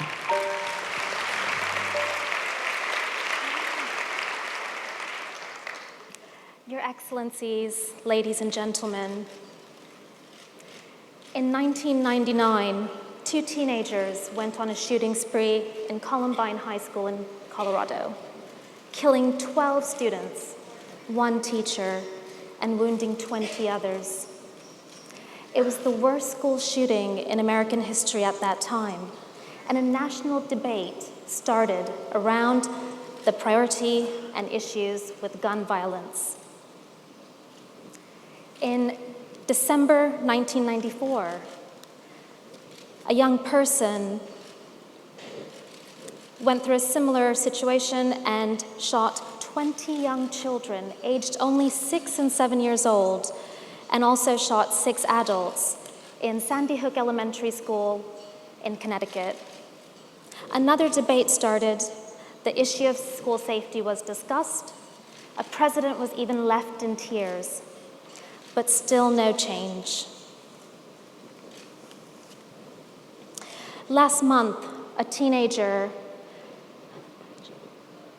shot at his school community with an assault rifle. That was in Parkland, Florida, at Marjorie Stoneman Douglas High School. 17 lives were lost, just as many injured. But in the darkest hour, there is light. That light is young people, students standing together, finding their voices, demanding change. And their voices have clarity, dignity, and conviction. After that shocking event, a wave of demonstrations took place across dozens of high schools in America. This time, the students were demanding the change, and they were taking the issue as their own. They walked out of their classrooms to protest gun violence. Last week marked 1 month since the Parkland tragedy.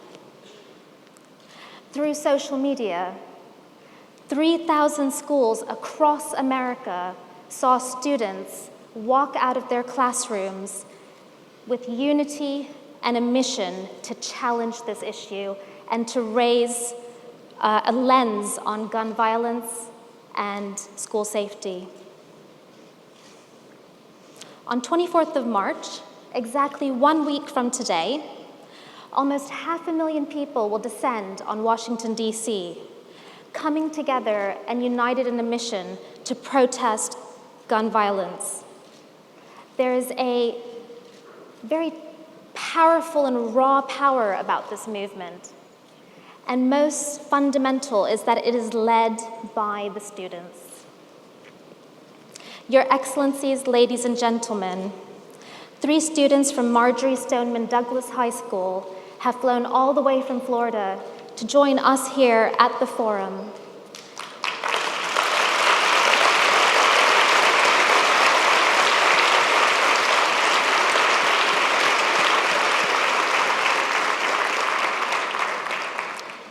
have experienced immeasurable trauma and loss. But what you're going to meet are 3 individuals who have strength, who are brave, who are courageous, and very clear on making a change.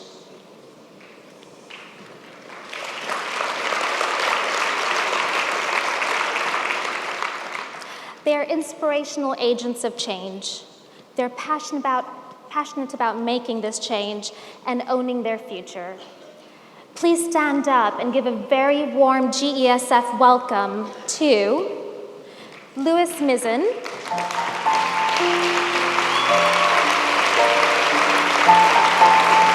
Susanna Barra,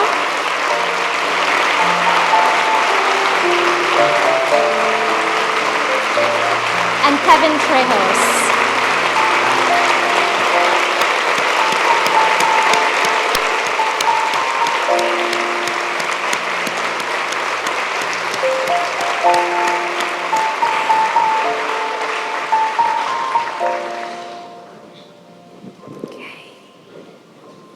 I speak on behalf of everybody at the forum. We are so privileged to have you join us. You have spoken so passionately in the media about quite traumatic experiences and the way that you want to make sure the future is yours and you are owning that change. Can we start with you, Kevin, possibly sharing with us the experiences from that day on the 14th of February? Yeah, so well, the day began a fairly normal day. We had a fire alarm drill in the morning during second period. And then later during fourth period, at the end of the day, about 20 minutes before school ended, we heard the fire alarm again, which it was unusual, but it could be due to a number of circumstances. As we walked out of our class to go to our designated spot, we started hearing screams saying, "Code red, get in the classroom right now, go, go, go." And at first, I don't think it processed for me. I didn't realize that code red meant that there was an active shooter on campus. So at that point, I was rushed into a classroom, which was not my classroom, and put inside the supplies closet. It was at that point that I realized that most of my classmates weren't in the same closet with me. They had gone up to their classroom, the classroom that actually all of us were in at the time. And it was scary because I didn't know what was going to happen. I didn't realize that we were now separated and wouldn't be able to talk to each other for the next 2 hours. Being in that closet was scary. We didn't know what was going on initially. One of the teachers in there had a radio where she was getting messages from all over the school saying there was an active shooter, but she quickly turned it off because she didn't want us to hear it. And a lot of people honestly thought it was a drill. They said, "Oh, well, we are going to have an active shooter drill in the future anyways. Maybe that's what we're doing right now." And then about 20 minutes after hearing all sorts of rumors through group messaging and through social media, we got our first official confirmation from the local police department that there was an active shooter situation at our school. I don't think we realized the gravity of what was happening at that time. We were busy trying to keep each other together. We were trying to make sure that those who were, crying, afraid, were feeling better. We were all trying to console each other as we were there. And it was scary. There was people crying. We didn't know where the shooter was. We didn't know if he was coming to our classroom next. So it wasn't until 20 minutes after when I got that first confirmation that I texted my parents. I didn't want to text them before. I was too scared. I didn't want them to be fearing for my life while I was at school and they were at work. So once I got the confirmation, I said, well, I can't let them find out on the news. They have to find out from me. And I sent them a message. I said, hi, Mom and Dad, I'm at school. There's an active shooter on campus. I'm safe. I don't know if I didn't know if I was safe at that point, but I wanted them to feel that I was. Then we were in that closet for another hour and a half, 2 hours, not knowing much. At one point, I went on my phone and went out to Facebook Live, and I saw helicopter footage right above us as we were in school, and they were filming what was happening and giving some information. So we heard 2 injured, 5 injured, and then eventually 20 injured. It was devastating. There was nothing we could do. We weren't in the building where it happened. We were nearby, but and then afterwards we started hearing rumors of who was shot, who wasn't, and a lot of familiar names started coming up. Some of my friends, and I just didn't know what to think at that point, because literally an hour before I was talking to them. We were making jokes together. We were reading our sonnets in AP Literature. It was tough, but at the point I didn't realize what was going on. I didn't realize that this is serious. This is going to be the biggest mass shooting at a high school in the United States in history. About 2 hours later, we started getting notifications that from every major news source, and then we were told that the police were going to come into our room. But we were scared. We didn't know where the shooter was. They said he was still at large. We were like, okay, well, he could be right outside our classroom right now. We don't know. And then we started hearing rumors that there might be 2 shooters, there might be 3 shooters. And when we got out, we didn't know if they had captured anyone yet. These police officers came into our room with huge military-style guns. Like, it was like the military had come in and they're wearing full bulletproof vests and everything. But I don't want to say we felt safe with them, because we didn't know anything that was going on outside of our classroom. But I was glad to see that we had at least some support. At that point, we ran out of our classroom. We were told, initially we were walking because we didn't know what was going on, and then we were told, run, run, run. At that point, I was so scared because I was like, oh my God, why are we being told to run all of a sudden? But I guess it was just standard protocol.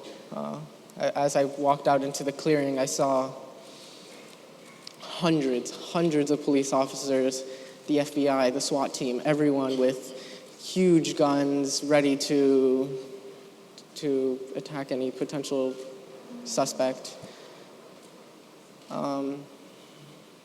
At that point, I looked to one of my friends who was in the closet with me, and I was like, wow, this is bad. This is really bad. I didn't get to see my parents for another 2 hours after I left the school, because the traffic was insane in our little town of Parkland. And there was news everywhere. Our teachers were on the phone, getting phone calls from all the major news networks. And we didn't know at that point, because there was rumors, oh, this person got shot, that person got shot, that person, I haven't heard from them. And everyone was trying to spread as much information as they could through social media, saying, have you seen this person? Maybe their phone ran out of battery and that's why they're not answering. But last night I actually looked back through some of the messages that I got on the day, and it's insane how much we knew, yet how much we didn't know. Because a lot of the rumors ended up being true. And it was devastating. Kevin, thank you so much for sharing that with us.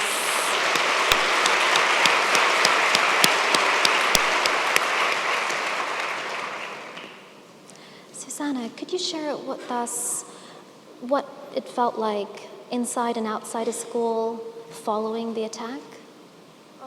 Well, inside and out of school, our community has been stronger than ever, more united than ever. The day after the shooting at a local park, we actually had 2 vigil services, one in the afternoon for teachers and students to kind of reunite and mourn together because they were all the first-hand people who were there that day. And then at night we had a candlelight service at 6:30 for anyone in the community to come and pay their respects to the victims and just grieve all together. We were out of school for about 2 weeks because of the shooting, and then the first day we went back was probably one of the hardest days. You'd walk into class, and you see 2 empty desks, one of the victims and one of a friend who was severely injured. And in both cases, it's heartbreaking because it's really hard to acknowledge the reality of what happened to us. And it became so obvious when you go back into class, you're trying to get back to a sense of normalcy, and you have to look at that every day. Besides that, inside and out of school, friends and family, we've all been there for each other. We've been helping the people who need it more than others. We've been speaking. There's been a lot of therapy in the community. We actually had therapy dogs come to our school. And overall, I think with speaking about political action, it has really helped our community cope as well, just because I think it's a way to channel everything that we're feeling into something productive for society. Thank you. Thank you for sharing that.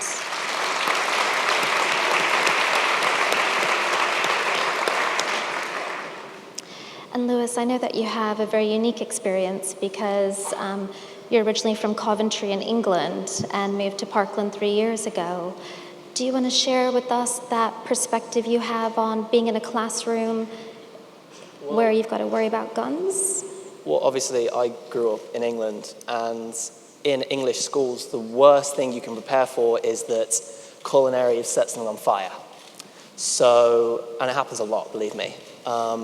And so we all have to file out and prepare for the fire drill and stand in a courtyard to make sure we're safe. The idea that teachers, because my sister's a teacher in England, the idea that teachers would have to put their lives on the line to protect their students isn't something that really comes into consideration in England. And I remember speaking to my sister the day after it happened, and I asked her, I know you love your students, but could you imagine having to jump in front of a bullet for them? And I think that really stuck with her, and it stuck with me too, because teachers are there to educate their students. They shouldn't have to serve as the first line of defense between them and a rampant gunman on campus.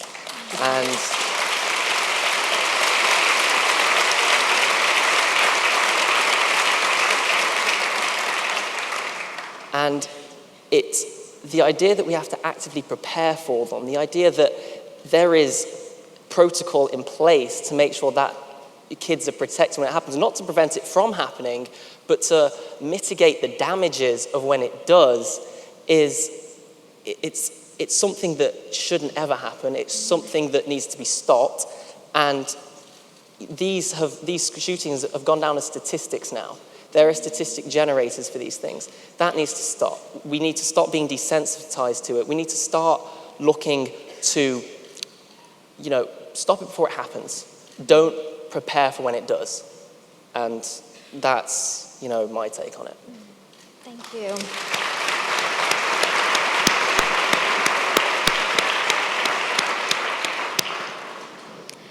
You're doing so much to campaign and raise awareness around gun violence, but also to drive change. Can you share with us some of the activities that you've been organizing leading up to the March of Our Lives? Initially, a week after it happened, we planned a march in Tallahassee to meet the state legislators and then to have a rally afterwards.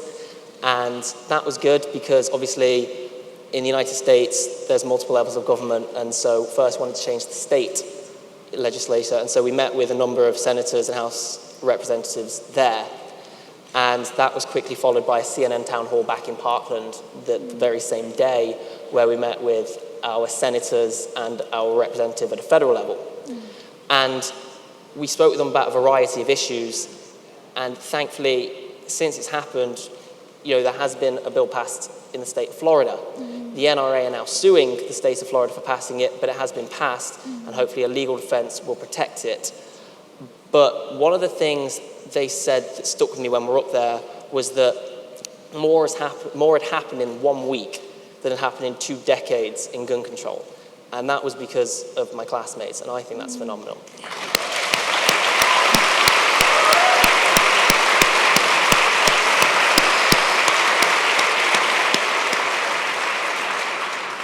In addition to that, we also, this past Wednesday on March 14th, there was a national walkout, and there were students from all over our country who walked out of class in support of our movement to prevent gun violence.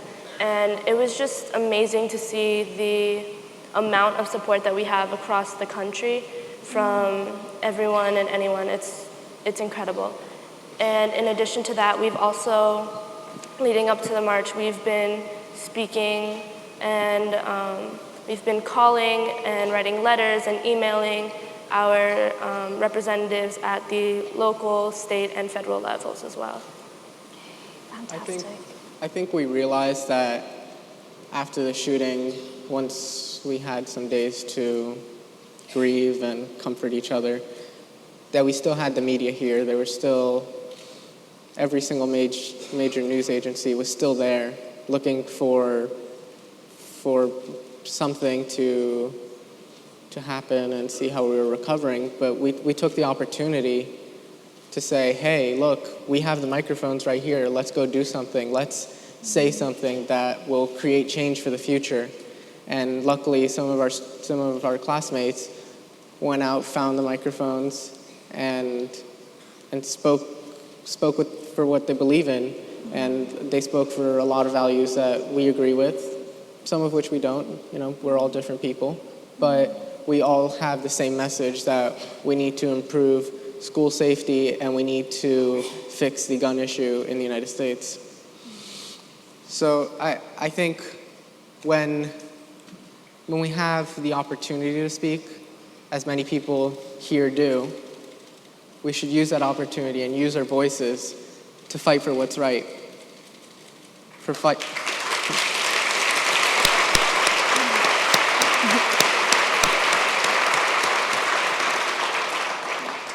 We were lucky enough to have the media there for some of the days after the shooting, and they're still at home.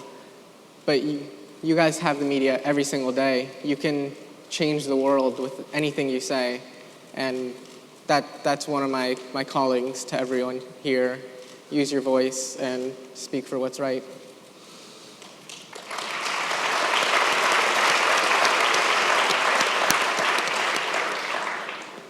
What are your feelings about the government's response so far?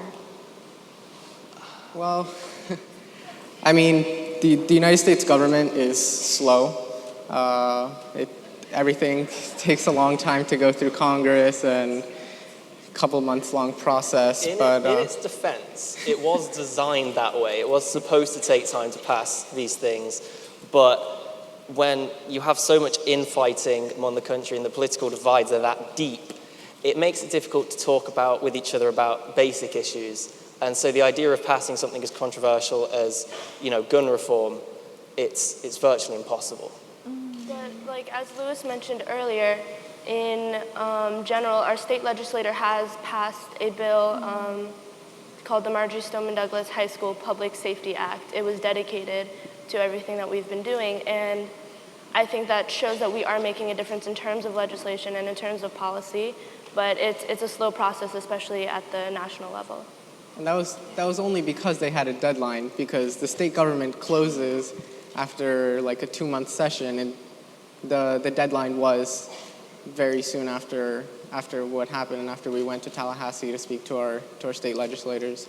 In Congress, we're still waiting for things to happen. There's been some promising bills, some that maybe we agree less with, but I think what we're advocating for now is we're going to take each little step, and soon they'll amount to what is great progress in terms of keeping the public safe from guns and from potential terrorists.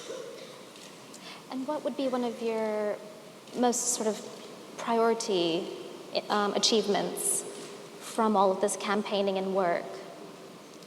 What do you think is fundamental to achieve? Well, obviously, there are a number of paths that can be taken regarding different legislation, because everyone has different ideas. But the one thing, because we've been asked a lot, what's our end goal? And how do you plan on getting there? We don't know how we plan on getting to it, but the end goal is that every child in the United States, and eventually across the world, is able to go to school and come home at the end of the day to their parents. That's the end goal.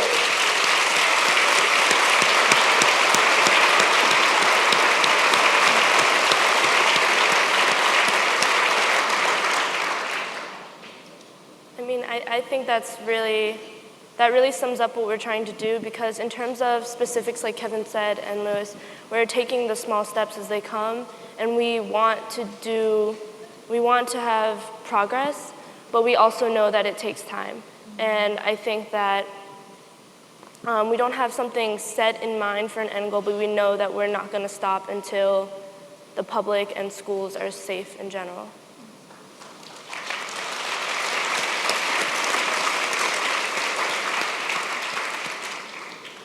I mean, if we were going to talk about specifics, there are some things that we would like, for example, long guns that aren't just handguns, should be, the age to purchase should be 21. We want to increase the broadness of background checks. Currently, there are a lot of agencies, state governments, local governments, that don't report the information they receive about potentially dangerous people, and that has hurt a lot of people. So background checks is something that's very important to us. We would like to also reduce the amount of bullets that you can put in a gun at once. What we've seen in the past is that the time it takes for a shooter to reload gives potential victims the opportunity to escape, and that's something that's very important to us because it's something that is attainable and that can be done.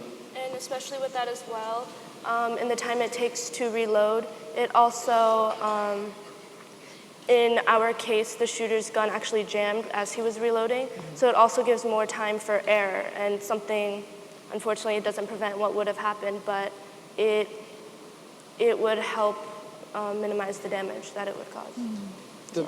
The biggest problem in the United States is that we have the, I mean, I wouldn't say it's a problem that we have the Second Amendment, but it's a problem that some people take it to the extremes, and they say, oh, I have my Second Amendment rights, I can believe that I have the right to own any gun, and it's not true. And we've seen in the past that there have been some regulations. You can't purchase an automatic gun. It has to be semi-automatic, meaning you have to press the trigger for each bullet to fire. But there are still guns that you can fire hundreds of rounds per minute. And what we're trying to do is, we don't want to ban guns necessarily, because we understand it's practically impossible to do. But we want to limit the accessibility of guns to criminals and to potential criminals, and we want to make sure that once they get their hands on those guns, they find it very difficult to fire indiscriminately as they... And one of the things, obviously, because we've been studying American history and American government, the Declaration of Independence was written before the Constitution.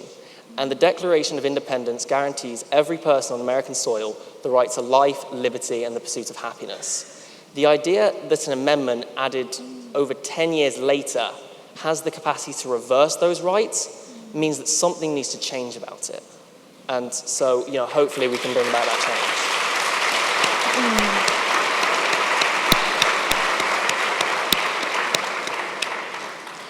You described how the process is actually potentially quite slow. Do you think the momentum of your campaign will stay? Have you got plans on how to keep it going? Well, obviously, we feel like everything that's happened so far has been culminating towards this march in Washington. But to anyone watching who thinks that maybe the NRA or the US government who's looking at this and thinking we can ride the storm, once the 24th comes and passes, we're home free. It's not. In stealing the words of our government teacher, this is a lifetime mission for us. This is going to be something we're going to fight for as long as we're here. And we're younger than the government and people are, so we're going to be here for a lot longer than they are. And so we're going to fight for change as long as we can.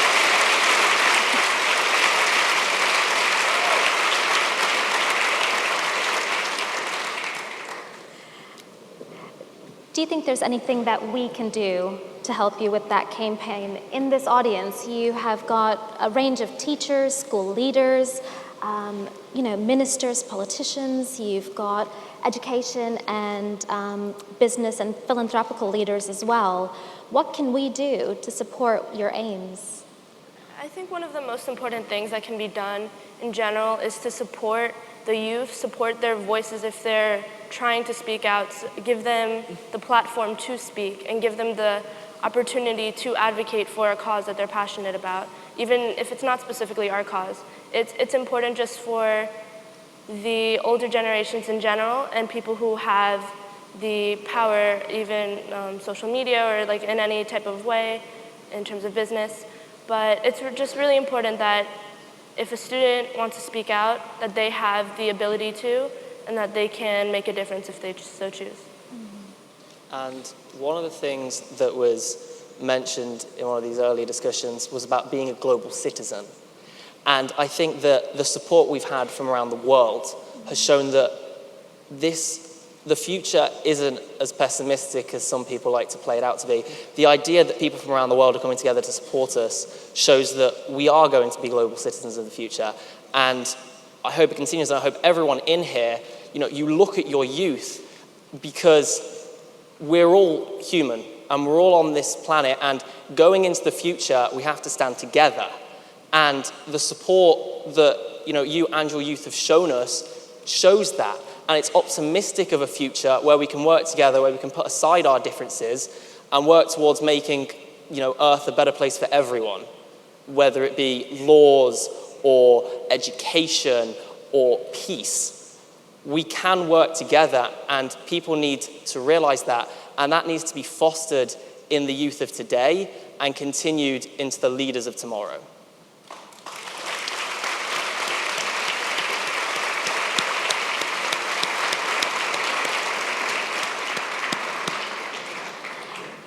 So we're here in a conference and a forum that's exploring the classroom of 2030. You're talking to us about the basic right of being in a school that is safe, inviting, and nurturing. Is there anything that you want to advise us on what you think we need to prepare young people for in 2030 or take into account?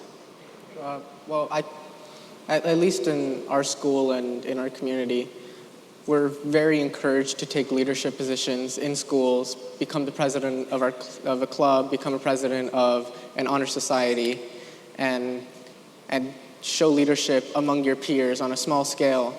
We're encouraged to do that because of the university process. They ask for leaders, and our school encourages that by giving us the opportunity to become leaders.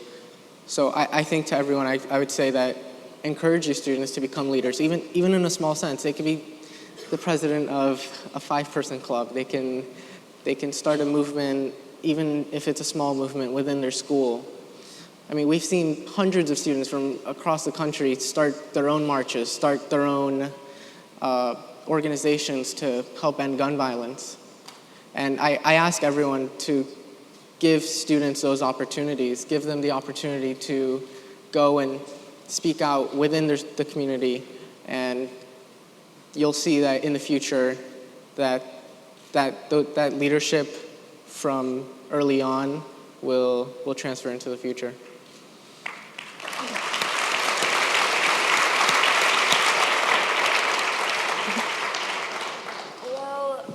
just like you were saying before, it's so important that every child has a right to go to school. Every child has a right to get an education and move forward in life and be able to have a good life in their future. And I think that it's so important to be educated. And to be educated in a productive sense would be to feel safe at school and to not have to worry about the type of situation we had to go through.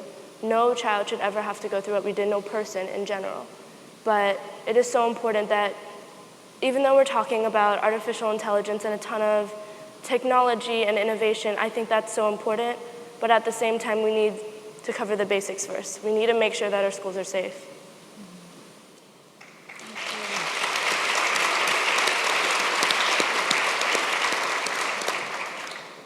I think they're amazing. I don't think I have to add anything to that. I think they covered all the bases. No, it's true. If we're going to change the world and if we're going to build a future where we can all continue to move off into what's right now unimaginable, to move into the future, we need to make sure that every kid is safe to get an education, because an education is how we move into that future. And as technology continues to surpass us, we have to make sure that we as people are able to keep up to pace with it. And the only way to do that is through education. And that's why it's so important.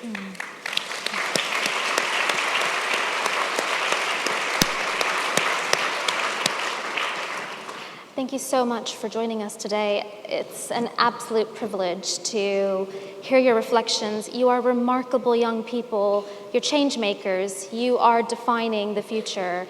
And it's absolutely incredible to know that you're role models for your peers, but you are very determined to make sure that change will happen, however long it takes. And please know we're here carrying your viewpoint with us now. Your Excellencies, ladies and gentlemen, please join me, stand up for a round of applause for Louis, Susanna, and Kevin.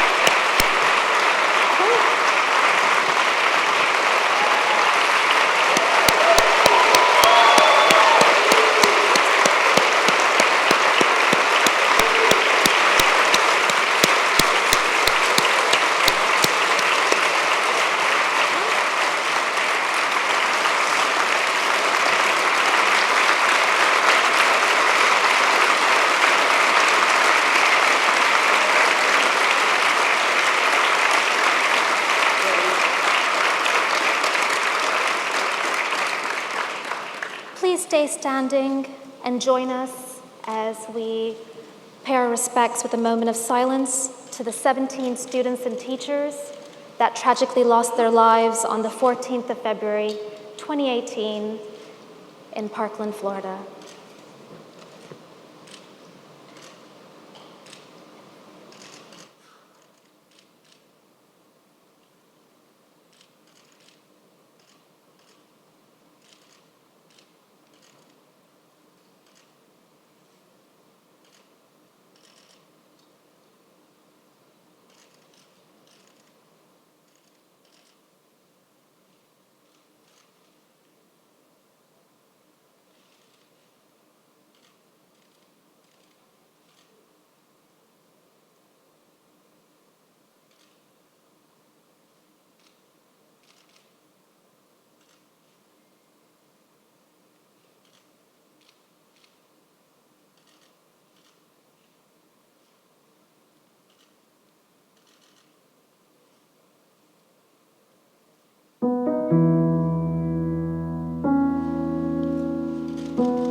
Thank you for sharing your respect.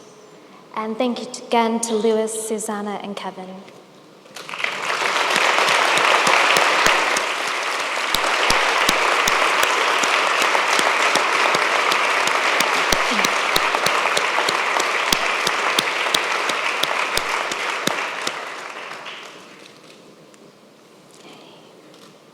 We'll just go through this side. Once more.